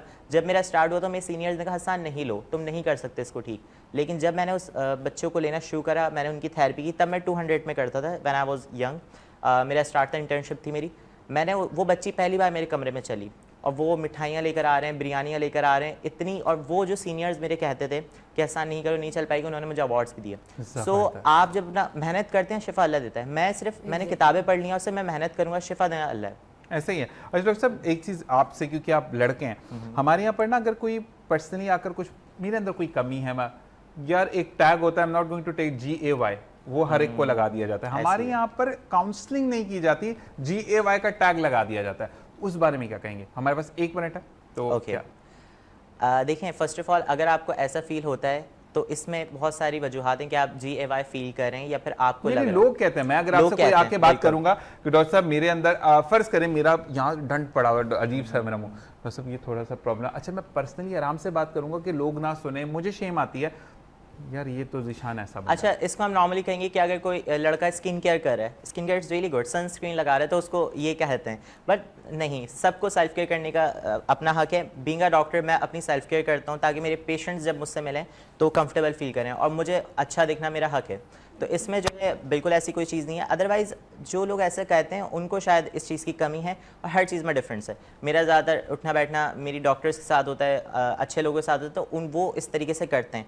आप नहीं करते तो आपको शायद उठना बैठना इस तरीके के लोगों के साथ नहीं है, तो इसलिए आपको एबनॉर्मल चीज़ लगती है। तो मुझे ये बोला जा रहा है कि आप बाहर से आए इसलिए आपकी वसी सोच है, और यही तो वो वाली चीज़ है कि लोगों को आप ऑनर करना जानते हैं, आप टैग देना नहीं जानते। एग्जैक्टली। अच्छा जी, अब हमारे पास टोटली 2 मिनट मौजूद है जिसमें सब आपने मैसेज देने, फिर हम नात की तरफ जाएंगे जिससे प्रोग्राम का वाइंड अप करेंगे हम, और बहुत खूबसूरत अंदाज में हमारी बहन नात पढ़ती हैं, तो आपसे क्या मैसेज देना चाहेंगे आप सोनिया? मैसेज बस यही देना चाहूँगी ज़िशान कि हमें बस इतना करना चाहिए कि हमें लोगों को जज करना छोड़ देना चाहिए। जैसे अभी आपने ये वो लास्ट जो अभी सवाल किया हसन से, उसके बारे में मैं ये कहूँगी कि लोग एक दूसरे को जज कर ही क्यों रहे हैं। अगर मैं बीइंग अ वुमेन, मुझे बहुत ज़्यादा शौक़ नहीं है अपनी सेल्फ़ केयर करने का, मैं एक ही कपड़े 10 जगह पहन के चली जाती हूँ, मुझे याद भी नहीं होता।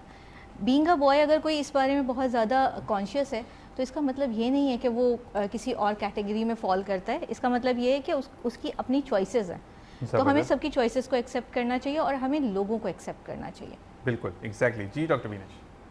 मैं तो भाई बीइंग मेडिकल प्रोफेशन यही मैसेज देना चाहूँगी कि भाई अपना ख्याल रखें, अपनी हेल्थ का ख्याल रखें, और जैसा कि आपने बीच में क्वेश्चन किया था, तो भाई अपने आप को, अपना पोस्चर ठीक रखें, अपनी पोजीशन सही रखें। बहुत सारे लोगों का बैठने का स्टाइल ठीक नहीं होता, चलने का स्टाइल ठीक नहीं होता, जिसकी वजह से आपको जो है वो डिफरेंट सिचुएशंस का सामना करना पड़ता है, फिर ज़ाहिर है फिर आप लोग को डॉक्टर्स की तरफ आना पड़ता है। तो भाई आप अपना ख्याल रखें ताकि आपको हमारे पास ना आना पड़े। जब नहीं आना जरूर पड़ा, आपका बिजनेस भी चल, बुरी बात है, ऐसा नहीं हम करते। नहीं, कोई बात नहीं, नो इश्यूज। ओके, सो आपको कोई भी ऐसा मसला है जिसमें आपको फिजियोथेरेपी की नीड है, स्पीच थेरेपी की नीड है, तो आप मुझसे कंसल्ट कर सकते हैं मेरी क्लिनिक पे। अगर आप मुझसे मिलना चाहते हैं आप मुझे मेरी सोशल मीडिया अकाउंट्स पे फॉलो कर सकते हैं, डॉक्टर मोहम्मद हसन अयाज खान पे।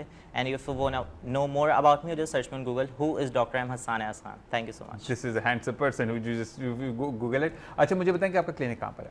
मैं गुलशन मेमार में प्रैक्टिस करता हूँ, डॉक्टर सालिक हॉस्पिटल में, और मैं डिफेंस में भी होता हूँ। डिफेंस में कहाँ? मैं फेज़ 5 में होता हूँ। फेज 5 में होते हैं, वहाँ पर्सनल क्लिनिक है आपका? या वहाँ। ठीक है, फेज 5 में। बहुत बहुत शुक्रिया आप तीनों का, आप आए, और आई होप आपको कोई बात मेरी बुरी ना लगी हो तीनों को। Really nice to meet you, Zeeshan, बहुत अच्छा लगा मिलके, Same and मैं ज़रूर आना चाहूँगा अगेन। मैं बिल्कुल आपको बुलाऊंगा, मैं डिस्काउंट भी लेना आपसे, बुरी बात है, ऐसे बुलाना सोनिया बड़ी बात है। और भाई जी, माहम सिद्दीकी के नात पर हम प्रोग्राम को वाइंड अप करेंगे, और ये मैं ज़रूर कहूँगा कि जब नात रसूल सल्लल्लाहु अलैहि वसल्लम पढ़ी जाती है तो वहाँ पर दुआ ज़रूर करें कि अल्लाह तबारक व तआला हमें इखलाक की दौलत से माला माल करे। आज की नशिस्त में कोई बात बुरी लगे तो तहे दिल से माज़रत ख्वाह हैं, क्योंकि सिर्फ इस्लाह बराए इस्लाह बराए तनकीद की कोई हमारी ख्वाहिश नहीं होती। इस वक्त कैमरे पर मौजूद है हमारे अनवर भाई, हमारे शान भाई और ज़ुबैर भाई होते हैं जो इस वक्त मौजूद नहीं हैं, आलिया अब्बास भाई और रमीज़ भाई जो कि PCR में मौजूद है, MCR में मौजूद हैं, हमारे अली भाई, हमारे अदनान भाई, हमारे फरहान भाई, और इसी के साथ बिलाल भाई जो कि चीज़ों को देख रहे होते हैं, मजीद आदम साहब और नुमान भाई का बहुत बहुत शुक्रिया जिन्होंने हमें अहल किया कि हम ये प्रोग्राम आप तक पहुंचा सके। और from the main gate towards to the studio gates जितने भी लोग काम कर रहे हैं सबका बहुत बहुत शुक्रिया। ज़िंदगी व खैर आपसे जुम्मे को मुलाकात के बाद अब पीर को मुलाकात होगी, सॉरी, और साथ साथ हम ये कहते हैं सनाए खैरुल बशर आपने उसको ज्वाइन करना है जो कि संडे को है। और मैं साथ साथ ये कहूँगा कि बेहतरी के लिए आगे बढ़ें, क्योंकि बेहतरीन ज़िंदगी वही है जब आप दुनिया से चले जाएँ तो लोग कहें कि कोई शख्स था जो चला गया। इसी के साथ पाकिस्तान हमेशा जिंदाबाद, पाइंदाबाद, पाक आर्मी जिंदाबाद। इस दुआ के साथ जा रहा हूं कि पीर को फिर लौटूंगा। अपना और अपने प्यारों का ख्याल रखिएगा। अल्लाह नेगेबान। बिस्मिल्लाहिर्रहमानिर्रहीम। कोई सलीका, कोई सलीका है आरज़ू का, न बंदगी मेरी बंदगी है कि ये सब तुम्हारा करम है आका, ये सब तुम्हारा करम है आका, कि बात अब तक बनी हुई है, कोई सलीका है आरज़ू का।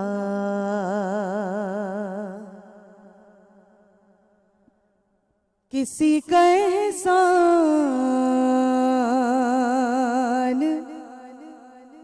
क्यों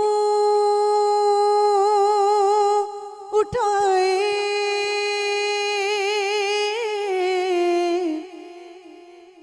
किसी को हालात क्यों बताए,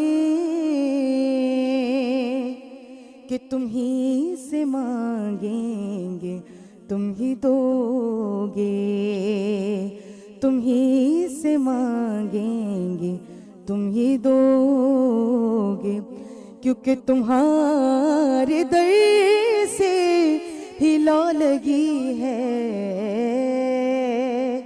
ये सब तुम्हारा करम है आका। अमल की मेरे,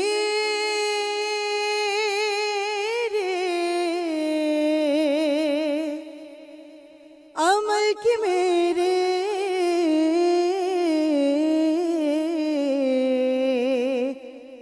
अमल की मेरे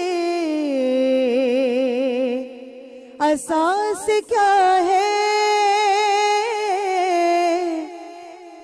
बजुज़ नदामत के पास क्या है, कि रहे सलामत तुम्हारी निस्बत, रहे सलामत तुम्हारी निस्बत, क्योंकि मेरा तो बस आसरा यही है, ये सब तुम्हारा करम है आका। कि बात अब तक बनी हुई है, कोई सलीका है आरज़ू का।